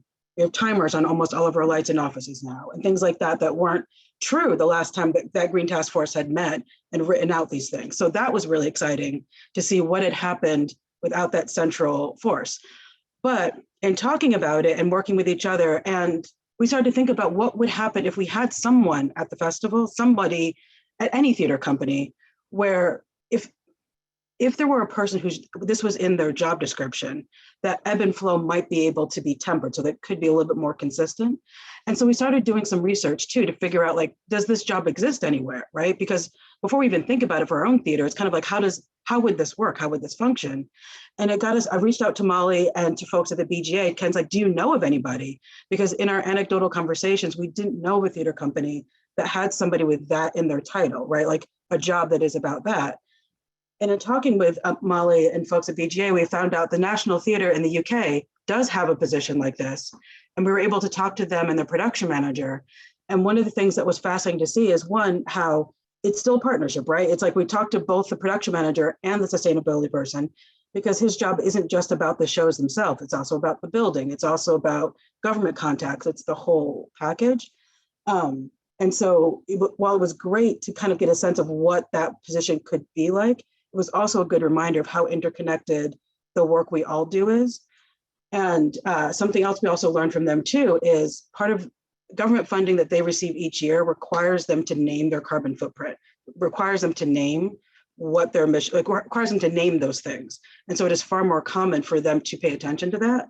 And it made me think about what are those outside forces, right, that can make a consistent effect on us, and how can we do that for ourselves, right? Without government, like, because we don't have a similar funding structure with our government as they do. So how can we do it for ourselves? What are those things that we can do to kind of kick ourselves into that direction? So that's been something that we've been thinking about as well. But to say, like, it's not just a top-down thing is what we're learning. It's not just a top-down thing, and it's not just a bottom-up thing. Like that, the two together seems to be where this is living, because we wouldn't have done as much as we've done in the last few years if it wasn't still a grassroots effort. If I didn't work for a company where individual departments have decided they don't use plastic utensils anymore. No, like it just does not happen. And it wasn't because anybody on high necessarily said, we don't do this anymore. It was a lot of people saying, I'm not comfortable with this. We can find another way. And so that's become the new standard, which is great. So little steps, again, like other people saying, it's like, it's little steps. It can feel like a mountain, but it's a little bit at a time and it all adds up. I love that. I also love that you talk about how everyone has power in this. It's not just pointing to, leadership or a producer or saying, or, them shrugging and saying, what can I do? I'm not on the ground. Everyone has power in this. So thank you for highlighting that and how successful it's been. I'd love, Melina, to turn to you for a moment and ask you to share your work as one of the founders of the Atlanta Green Theater Alliance, and love to know what inspired you to start a chapter and what have been some of the barriers you've faced in your community. Thank you, Molly.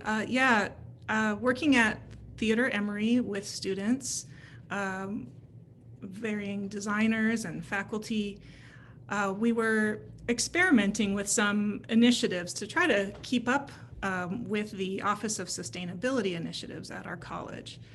And speaking of people who have power, the students are the ones leading the way and teaching me about different ways we can support our community, both the theater community and the Atlanta community. I was looking at the Broadway Green Alliance College Green Captains program, and I just was really fascinated to see basically a structure in which we could codify this work and this experimentation with student projects. And then I was thinking about the Atlanta theater community as a whole, and theater and dance, visual artists, the kind of support we get from all kinds of artists in Atlanta, and wanted to find a way to branch out and challenge myself even more to share this work with the community. And so a colleague, Lydia Fort, who's on faculty at Emory, challenged me on that and said, well, why don't we talk to the Broadway Green Alliance and see, you say you want to represent the South and kind of lift up how the South is taking part in this important work. Let's talk to Molly over at Broadway Green Alliance. And so we set up a phone call with you and asked, what does it take to become a chapter in the South? And it was just remarkable support that we've received from Broadway Green Alliance to follow what you've already laid out with programming, the other chapters, Chicago and Philly. And so that's been a wonderful experience. We've launched January in 2020, so we're very new. Some of the barriers we have in our region is just lack of information and lack of support, whether that's institutional or governmental. And I think actually there are support systems that exist. It's just, I think the AGTA, Atlanta Green Theater Alliance, has an opportunity to make those connections and find out what those resources are and connect the community to those resources. Great. Thank you so much for that. All right, we're going to come back to your work there in a moment, but I want to turn again. We heard both from you, Sarah and Danya, about what an impact on your sustainability work and on the theater it is to be living in a place that is actively experiencing the impacts of the climate crisis. And obviously this happens a lot of places, but you both have a unique experience with this. And I would love to hear from each of you about what it's been to be in theaters that are currently impacted by our climate changed earth, and if you are doing anything to mitigate those impacts. Yeah, I work for a theater where we have a thing called smoke season now, where we expect each summer, it's usually unfortunately it started now-ish, which is a little early for us, through about September-ish. Smoke is a very real part of our lives, and it can increase and stop performances at any point in time. And it has changed how we work. It has changed how we interact with our staff. It has changed how we do our changeovers. It's changed what we can have in certain spaces. It's physically changed our HVAC system. Fun fact, smoke and COVID want opposite things from HVAC systems. So it's going to be a fun year. It's changed. I mean, it probably will eventually change our calendar, right? Changing what we can do during the summer. And I feel for Sarah too, because we have indoor theaters and outdoor theaters. And without COVID, with indoor theaters with plenty of air filtering, there are things we can do. And in our outdoor theater, we have more problems. And I think for us in this last year, we did have some devastating fires that happened nearby. And as was noted in the chat too, like this work is the environmental work, the sustainability work that we're doing. Like, yes, it's about changes we make in our practices and how we use our resources, but it's also about how we relate to our community. And so when we had fires close to us, part of this work is also about having a donation center and opening up our housing that we weren't using at the moment to fire victims, right? Like that's part of all of this work is connected because, you know, it is in part because of the climate change that we're not getting as much rain as we should. And the plants are as dry as they are. And a fire ripped through 2 towns that, like, economically speaking, have a harder, have slightly less economic resources than the town that the festival itself lives in. So it's a group effort. A lot of my friends and a lot of my coworkers live in those towns. And it's, you know, it's a different thing when you can see the literal impact, not just in the smoke, but by driving through a town and seeing that it's not there anymore. You know, it's a different thing. Tanya, everything you're saying, I'm just plus oneing. You know, particularly that COVID practices and fire and air quality practices do not mesh well. And so CalShakes just has an outdoor space. And of course, like many of our theater models, you know, earned revenue is just such a big part of ensuring that we can exist as an organization. And so, you know, we're in this kind of interesting tension where we're excited to come back this summer, right? Because we have an outdoor space and we can, and many of our theater colleagues around the country don't have that type of outdoor space available where people will feel safe and comfortable being outside and still engaging in some kind of public live group setting. And, you know, we're preparing for what it means to have to deal with the impacts of wildfire season and air quality that forces us to not be able to use our outdoor space. So it's just kind of an interesting moment of having to adapt for COVID situations, to adapt for climate change.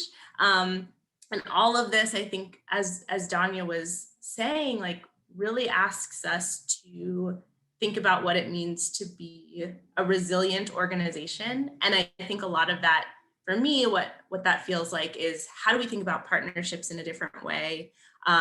You know, we will have part of adapting for climate change means rethinking and reimagining our producing model, our calendar, you know, as Danya was saying. In addition to building more sustainable financial models, just like generally, which we all have to do to exist as nonprofit theater companies in our world, and in addition to building more resilient relationships with our local community, the land on which CalShake sits. So, you know, I think partnership really will have a place in helping us mitigate and adapt and respond to climate change impacts. Like, can we share more between organizations, materials, space, other resources? You know, I have fantastic conversations with my technical director about like the possibilities of what that could be. And I think it's going to be really key to allowing us to be resilient and adapt to climate change while still, you know, just accepting and acknowledging the basic facts of our existence. And so I think we have more questions than answers right now, but like I said at the beginning, certainly we are feeling the impact of climate change. And so we have to be acting in some way, and we have to be centering these conversations and making changes, not just to our physical space, but to how we also are producing theater and the process by which we do that. So that is one of the 89 challenges and opportunities that exists for us at this moment. Thank you. Thank you both. I also want to thank Tara for the important offering in the chat. and look forward to hearing more from you in our next session.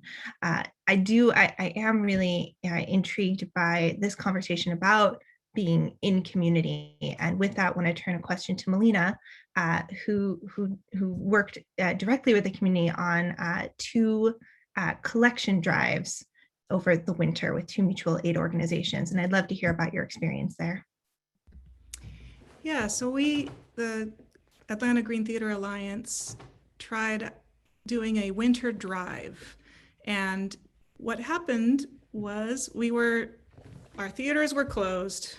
And I had time to observe the intersectional environmentalism movement and time to observe and be inspired by local groups that were finding ways to support unhoused and hungry neighbors. And one of them is the Madhousers. They build shelter for unhoused folks in Metro Atlanta. And the other was Free 99 Fridge, which has several locations throughout Atlanta that offers refrigeration and a pantry for people that need access to food, groceries, supplies. And the kind of organization that they are able to rally with just volunteers, and it reminded me of doing a production and that kind of community that's built. So we looked to our peers in the theater community to assess their dormant supplies, right? Since we weren't doing productions, what do you have backstage that could go into the hands of a community member that needs it today? So stage management kits, personal hygiene, PPE, first aid kits, water, beverages, snacks from concessions, and even looking into our costume shops with warm clothing and clean socks. So we reached out to Madhousers and to Free 99 Fridge and said, this is what the theater world has kind of an abundance of right now. What would you like for us to try to find for you?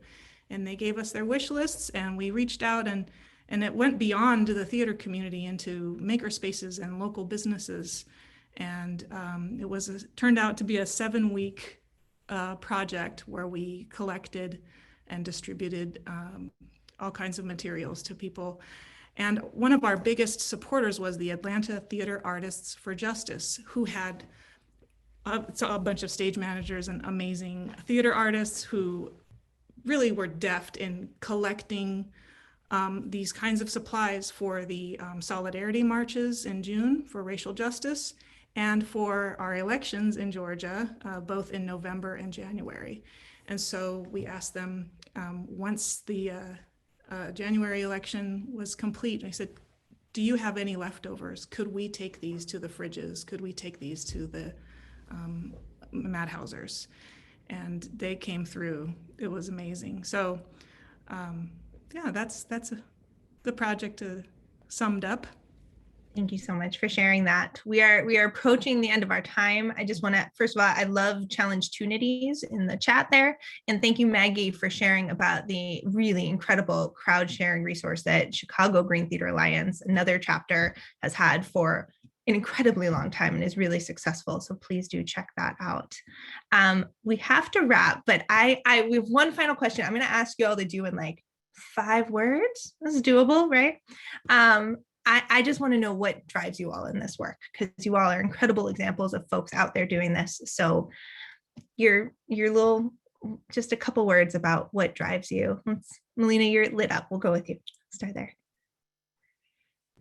Oh, well, certainly working with students and actually seeing it work, like the way that we're able to build community in support of others, not just to create a theater production, but to support folks in our community. So that's what keeps me going.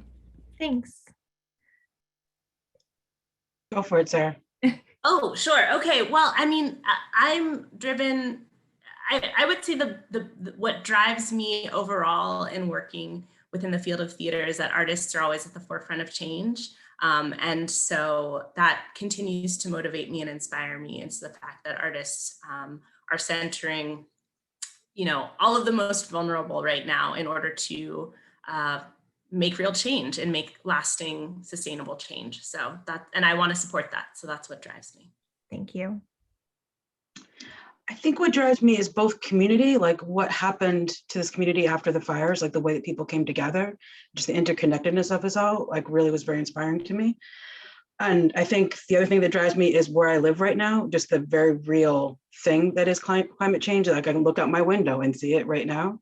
But I also think I work for an organization that's a destination theater, and that contradiction is also what drives me. Like I feel like it's even more important to us to try to figure out what we can do, because people come to us using planes, cars, whatever. So I think it's also important that we own that, I think, and try to figure out what else we can do. Great. Well, thank you all. I'm inspired by your work and so grateful that you spent this time with us. So thank you, Melina, Danya, and Sarah. Thank you to our interpreters, Lisa and Amber, for joining us. And a big thank you to TCG for all of this. I will pass the mic back over.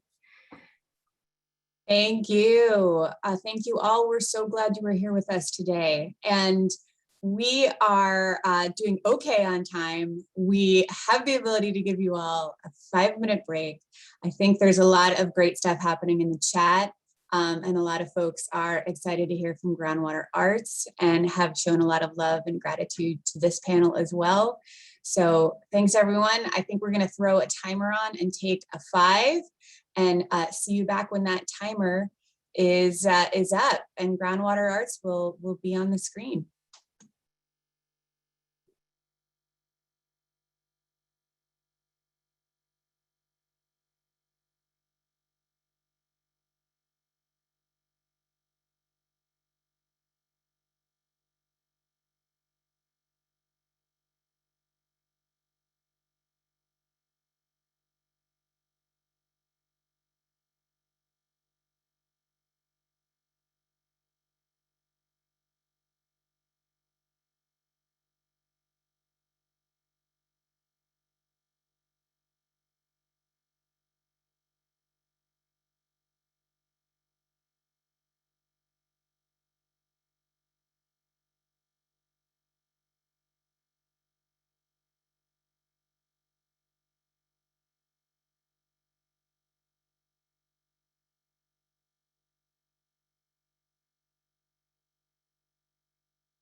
Hello, hello. Can we get Tara and Anna up here too? Amazing.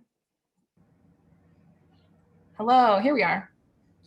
I'm going to share my screen and then we're going to start by introducing ourselves.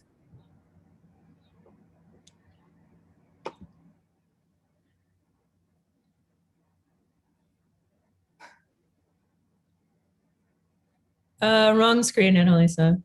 Oh, sorry, y'all. What did I share? You are sharing a chat. Okay, great. How am I sharing a chat?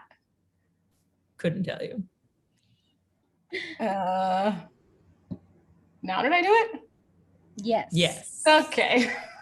All right. One more time. All right, y'all. Thanks for being with us. Today's been a day.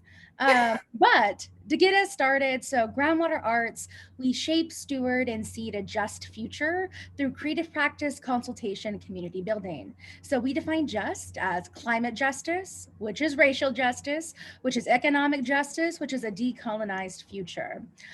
Furthermore, we are a half Indigenous, predominantly POC, fully women-led artist collaborative. So I will kick us off. Hisje Estongo Teracho Chifkados. Hello, everyone. My name is Tara Moses. I'm a citizen of the Seminole Nation of Oklahoma, as well as Muskogee Creek. I use she, her pronouns. I'm calling from the Muskogee Creek Reservation and the site of the 1921 burning of Black Wall Street. And I'm about 1 mile away from the Arkansas River. These lands are the traditional lands of the Osage and Caddo. So in short, Oklahoma. It's Oklahoma. My visual description, I have brown skin, very long, very dark blue-black hair, and I am currently wearing a cheetah print cardigan thing, and these wonderful earrings by Indigenous theater maker and artist Amber Ball, highly recommend. And I'm sitting in front of a blue to light blue white-ish ombre background that says Groundwater Arts on the side with our logo. And in the very small corner that you can't see that my body is covering, it says Groundwater Arts on Facebook, Instagram, Twitter, groundwaterarts@gmail.com, and hashtag Green New Theater. My access needs are that today is a very difficult day to be an Indigenous person. So I'm in a mood. Please bear with me. That is what I need today.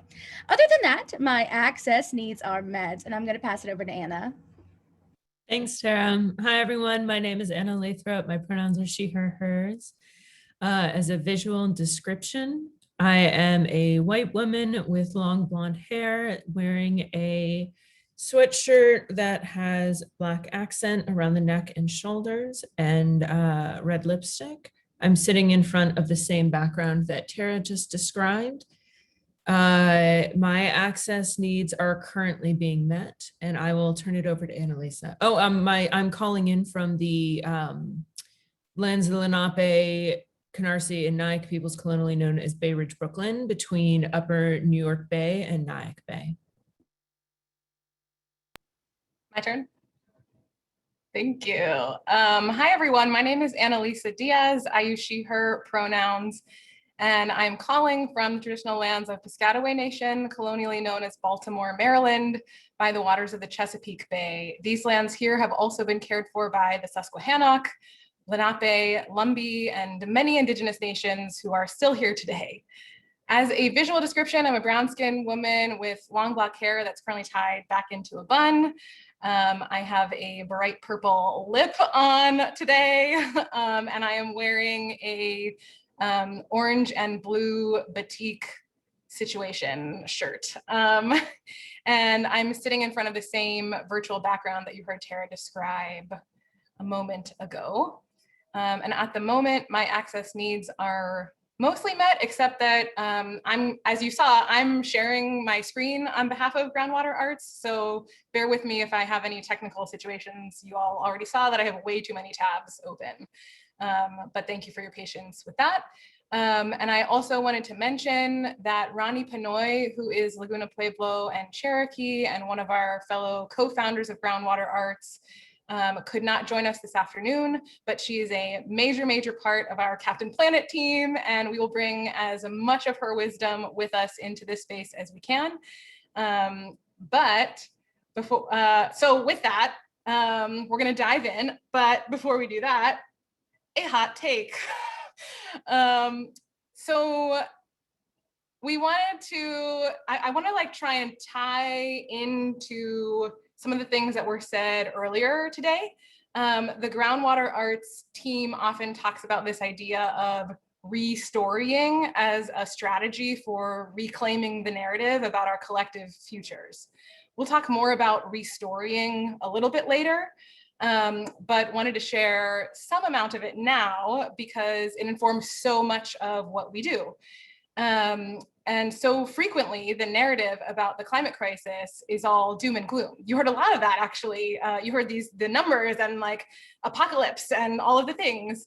And what you heard Sonali say too was that those numbers only do so much, right? Like that's a crisis of narrative, right? And we talked earlier about storytelling as a key strategy for inciting action. So this narrative of doom and gloom at Groundwater Arts, we call that a crisis of imagination. And who better than arts workers to restory the future? Again, we'll say a little bit more about restorying later, but just wanted to give a little hot take on that for now. And I'm going to turn it over to Anna to talk about the Green New Theater. Thanks. So Green New Theater, whoops, nope. Oh no. Oh no, do you want to stop sharing and then I'll pull it? Yeah, how about I share? I can't, you're muted. So I'm gonna reshare my screen. Great. Okay. Now I can't see any of my notes. This is good, you guys. It's all going really well. What is a Green New Theater? Actually, Tara, can I throw it over to you while I get situated on my screen sharing? Absolutely. So a Green New Theater is a movement building document that outlines regenerative strategies for US-based theaters and theater workers to contribute to a just transition. Also, if you hear screaming, that is my cat in the background. Anyway, yo, what a day. Can we like take a minute? Like, can we like laugh? Right? Like, what a motherfucking Please. I've been sitting here like, oh my God, we're sitting for 2 hours and here we are. I just feel like we need to wiggle a little bit. Yeah. So y'all feel free to like wiggle, find the joy in this work because like, I don't know about y'all, but I'm feeling lots of gloom and doom and I don't subscribe to gloom and doom. So speaking of things that we subscribe to, that is working deeply within community. And so the Green New Theater was created in collaboration back in 2019. Oh yes, my cat is named Crunchwrap Supreme. The one that's yelling is Avocado. My partner's a chef. Anyway, so it is that we created this document in collaboration with arts workers across Turtle Island to really lean into the collective wisdom of our group. And so that's really important whenever we talk about this Green New Theater document, and also furthermore to highlight that it is a working document. And with that, it's currently in flux. So Anna, are you ready? I am ready. A just transition. I am. What is a just transition, you may ask? Well, a just transition is a vision-led, unifying, and place-based set of principles, processes, and practices that build economic and political power to shift from an extractive economy to a regenerative one. We're just going to go on to the next slide. There we go. So after centuries of global plunder, the profit-driven industrial economy rooted in patriarchy and white supremacy, and we'll just add colonization, is severely undermining the life support systems of the planet. Transition is inevitable, justice is not. So as you can see, this is from our friends at the Climate Justice Alliance. So we we know, right, that we need to build a visionary economy that is very different from the one that we are currently in. I think there tends to be a lot of distancing from theater. You know, we're part of things, but we're not always part of things. Things aren't our fault. We only have so much power. Well, we're part of things. Theater doesn't happen in a vacuum. And so we have to be part of this visionary economy that is transitioning from regenerative to transitioning from extractive to regenerative. So if you think of things like, you know, what are some initiatives? It's like moving away from dirty energy to an energy democracy, from funding highways to expanding public transit, from incinerators and landfills to zero waste, and all of these, you know, all the bad things that I'm mentioning, which disproportionately affect BIPOC frontline communities, low income communities. We have to center those communities as we make these transitions, which is a really important part of a just transition. I want to throw it over to you, Annalise, since you do. Is there anything else that you wanted to add about it? About a just transition? Mm-hmm. I don't have too much to add other than just to tie back again. You heard Taylor mention the words just transition. So I'm really glad that we're taking a moment now to unpack a little bit about what that is. And if it's new words to you, there's a whole Google rabbit hole that awaits you. If you just Google just transition, there's a lot of work that's been done over the last many, many decades. Primarily led by Black and Indigenous femme organizers, no surprise. And it's a key framework for how do we get to a regenerative economy and a regenerative way of being. That's all. Great. So let's talk a little bit more about Green New Theater. So Tara, I'm gonna turn it over to you to talk us through the principles of what a Green New Theater is. Yes, yes. So one more time, what I just want to iterate about creating this document in collaboration and within community is that the Green New Theater features a wide array of perspectives that center Black, Indigenous, people of color, and disabled people, as those are the folks that are on the front lines of climate change and have been leading climate justice movements for decades. So that's what I really also want to reiterate, is that we are talking a lot about, well, what do we do? What do we do? What can the theater do? The crisis is coming, it's here. Well, fret not, friends. We are not reinventing any wheels. Nothing that we need to do to combat the climate crisis is something that we need to create from scratch.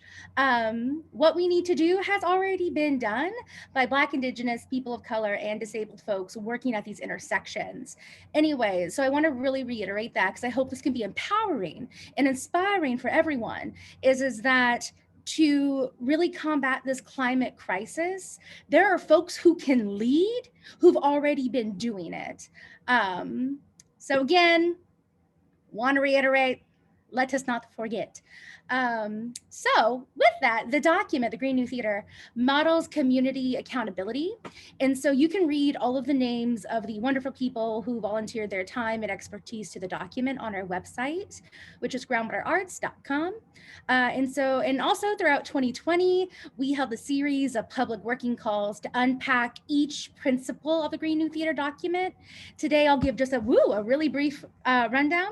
And those recordings are available on YouTube, on HowlRound, as well as on Facebook at both our Facebook page and HowlRound's.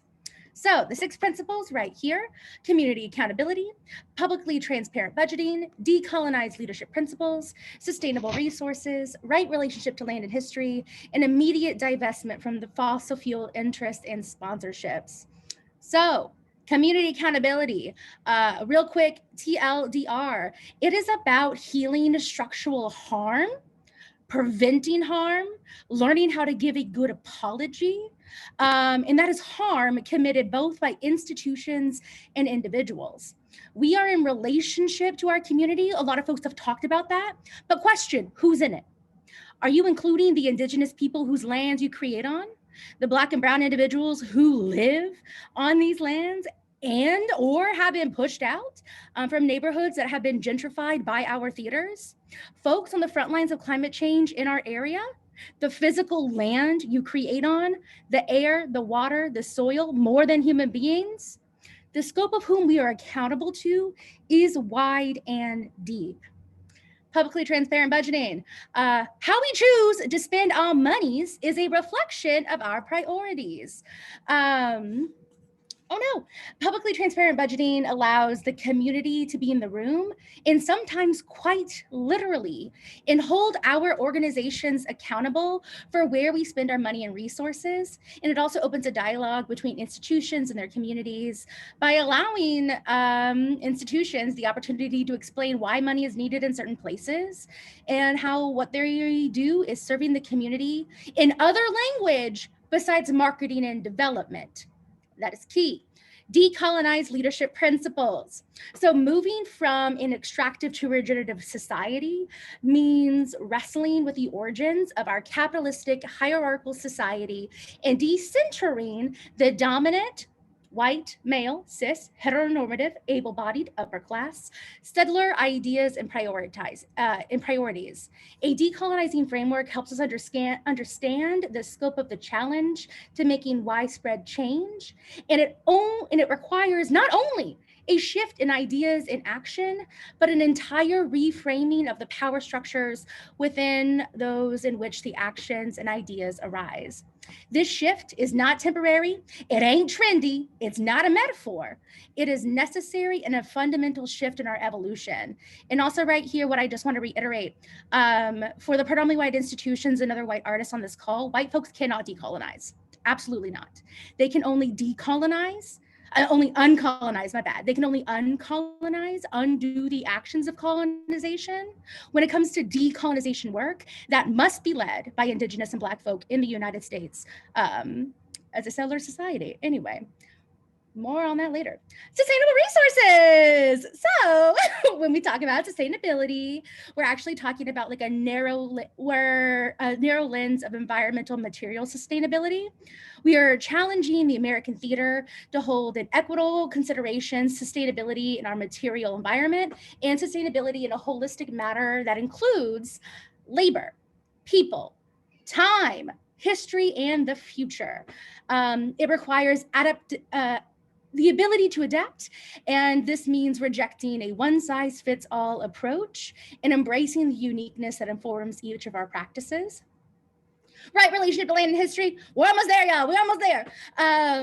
So ever since the introduction of capitalism from colonizers, the Earth's resources have been grossly overharvested, harmfully reduced, unsustainably manufactured, all for money.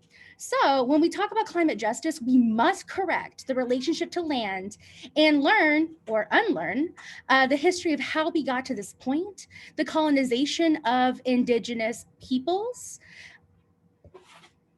Cannot be clear.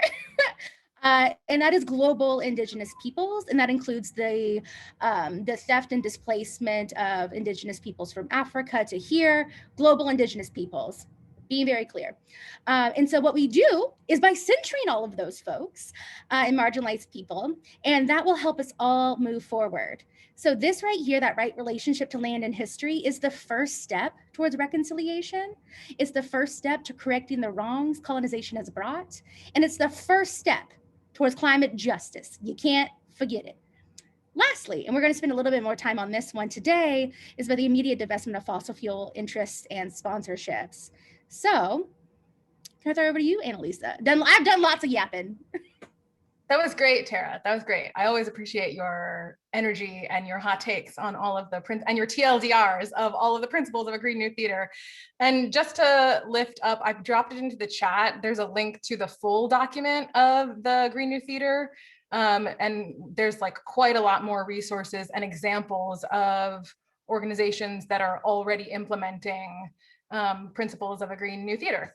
And everything in that document, if you don't already know, everything in that document is someone is already doing it. So it's not just like a utopia, Pollyanna vision.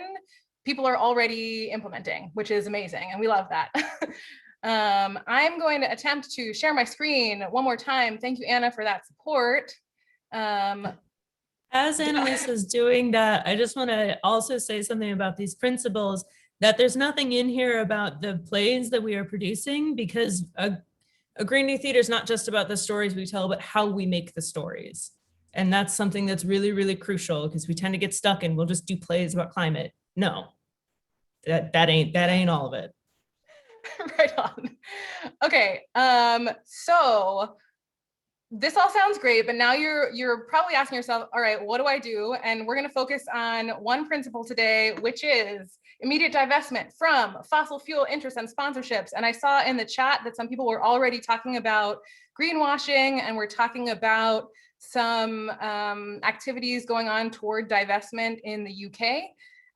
So you're in the right place. We're going to talk about it, y'all. So we're focusing here on the sixth principle of Green New Theater, and we'd like to share our Divest to Invest campaign with you all today. And we'll share more about how to sign the pledge in a moment. But here's what the campaign is all about. It is time to invest in an equitable, thriving future, y'all. We need to divest from the systems that don't serve us and invest in futures that do. Now, it may seem like a leap that divesting in the arts sector could have a meaningful impact in the United States, because the fossil fuel industry is so deeply entrenched in our economy. However, researchers and activists agree that this is a key strategy for change. Fossil-free champions it, and dismantling the fossil fuel industry's social license to operate through the work of cultural organizations is one of the campaign's 3 key strategies. I'm going to say that again. Dismantling the fossil fuel industry's social license to operate through the work of cultural organizations is one of Fossil Free's 3 key strategies. So we won't do this alone, but we do have a unique role to play. Our role in a global just transition away from fossil fuels hinges on dismantling the fossil fuel industry's social license to operate. Now, I've said that 3 times. So if you're not picking up what I'm laying down, this is key. Social license to operate refers to the perceptions of the public that a project, company, or industry is socially acceptable or legitimate. So the fossil fuel industry garners this license through extensive philanthropic giving and sponsorships. Some folks already pointed to, I think it was the National Theatre in London that divested from Shell. And I know that there's quite a lot of BP sponsorships over in the UK that have already been divested from. So let's talk about the US. ExxonMobil, for instance, while being the 4th largest polluter, is one of the most charitable corporate donors in the world. In 2019, it gave $2 million to arts and culture organizations. Another example in the US is Shell, like over in the UK. Shell is the lead sponsor for the New Orleans Jazz and Heritage Festival, and you can actually go to Shell's website where they say, people know us and trust us. Jazz Fest is a big part of how we earn that trust. So we would like to take a few moments to share a video from 350.org, which is one of the largest climate justice organizing groups in the world, basically. And they made, it's a real short video about the strategic importance of divesting from fossil fuel sponsorships and interests. And they are the same folks behind the Go Fossil Free campaign that I talked about earlier, which Groundwater Arts has joined. Let me just double check that I am sharing my sound. Yep, okay. Tell me if this doesn't work, y'all.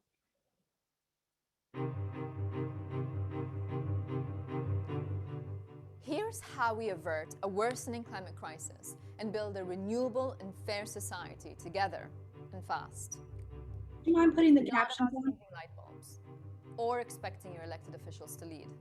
It's about you taking action right now, where you have the most power, your very own community. We, the people, have to take down the fossil fuel industry if we want to replace it with renewable energy for all. The fossil fuel industry have spent decades creating and denying a climate crisis that is already affecting millions of us around the world. So how do we take down the most powerful industry in the history of the world? It's quite simple, actually, by building enough local people power. Fossil fuel companies only have the power that we are willing to give them. They are supported by our public institutions, giving them social acceptability through sponsorships and partnerships.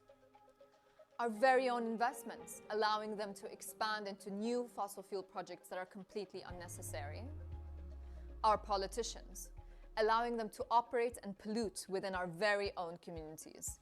But look what happens if enough people are pushing against those very pillars of support. What if communities all over the world stand up for themselves and say, no more fossil fuel projects, not here, not anywhere? If we pass local bans and organize ourselves to resist fossil fuel projects in our very communities, not a penny more for dirty energy. If our universities, museums, pension funds divest from fossil fuels and refuse their tainted sponsorships. Now imagine how much more quickly those pillars of support will fall if we are accelerating a just and fair transition to 100% renewable energy for all. If we're actively promoting the kind of community-controlled and just alternatives we want to see.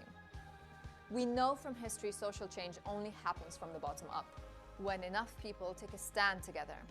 Street by street, city by city, town by town, it's up to you and me to get involved.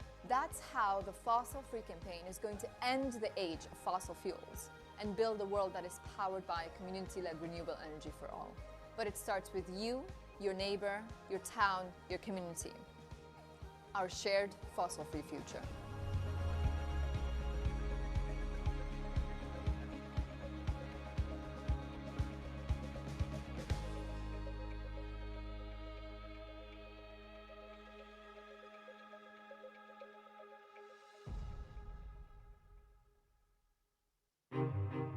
Oh no. Okay, I think I did it. Thank you for bearing with my tech issues over here. And now I'm going to hand it back over to Tara to talk more about the Groundwater Arts Divest to Invest campaign. Absolutely. So the theater has happily handed the fossil fuel industry a social license to operate for far too long. So the fossil fuel industry depends on continued extraction from and violence against the earth and disproportionately creates collateral damage in Black, Indigenous, and communities of color across the world. We are not sacrifice zones for the fossil fuel industry or for the theater. And I hope that's been abundantly clear the past year too. So for far too long, the United States theaters have given the fossil fuel industry that social license to operate, a pass on the very harm they have caused people and the planet and continue to do. Well, y'all, not anymore. Just as so many of the amazing panelists have said today about how the link between racial justice and climate justice is inseparable. If you want to be a truly anti-racist theater, you can't be taking fossil fuel money. So we are launching this movement to end a grasp the fossil fuels has over our communities and over our theaters. Often, arts institutions and artists accept funds that do not align with our values because who else will give us money? We ain't got time for that scarcity mindset, y'all. How about we fight for racial and climate justice and accept funds from industry? Like, how can we fight for racial and climate justice while still accepting funds from industries that harm BIPOC and the planet? How can we pat ourselves on the backs for being progressive or anti-racist when we name our theaters after big oil tycoons and continue to accept sponsorships from fossil fuel companies? Like, y'all, we can't. Like, I don't know how I could be even more abundantly clear. Like, we absolutely cannot. Anna, what you think? Yeah, I mean, okay, look, we know divesting is hard, right? But it's possible. And finding new sources of investment is hard, but it's possible. It's so possible. If you don't believe us, we wrote a whole article about it on HowlRound.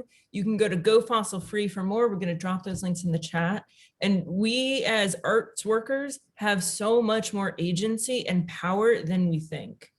So in 2017, the US Bureau of Economic Analysis outlined in its annual Arts and Cultural Production Satellite account that the full breadth of nonprofit and commercial performing arts was a $730 billion industry. It's billion with a B. While the US nonprofit theater complex is a small part of that, just like imagine the shift we could make if theaters and theater workers divested from these extractive industries. If theater workers took a public stand, we could put pressure on museums, we could put pressure on symphonies, festivals, other arts institutions, who then can put more pressure on others. It's a $730 billion industry that could ultimately take a stand. And just imagine the cracks we could make in the fossil fuel industry's social license to operate. And social pressure is powerful. I mean, you don't have to just believe us. Other people write about this. Tina Rosenberg, she's a Pulitzer Prize winning journalist and author of Join the Club, How Peer Pressure Can Transform the World, tracked how this pressure worked from student-led resistance groups in the former Yugoslavia to teenagers in Florida. And they argued that it is the greatest motivator of defiance to authority comes from one's peers. And we in the arts are persuasive storytellers, right? So we'd like to ask you to join the Divest to Invest campaign.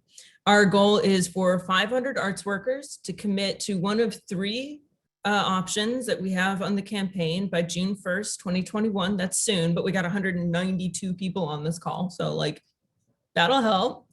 And 100 theaters by December. And that's also a lot, but you know, we got 192 artists here. Many of you are leadership or staff at theaters. So like, let's do this. You can get involved by visiting the Groundwater Arts website, going to the community tab and clicking on the Divest to Invest campaign. We're gonna drop a link in the chat for you.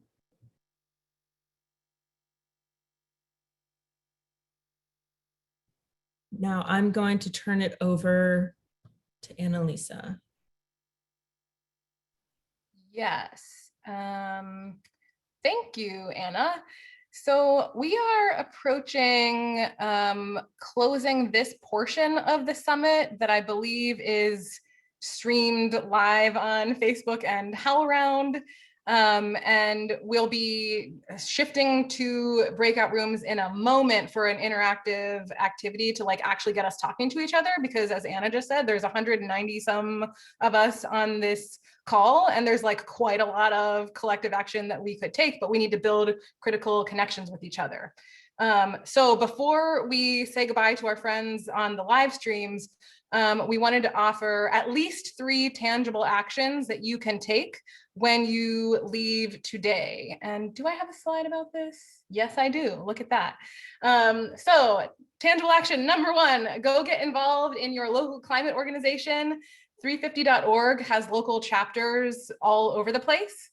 And as we are considering building back and recovering, creating new strategic plans and goals, are we considering climate hazards within our plans? And how are we planning for mitigation and adaptation?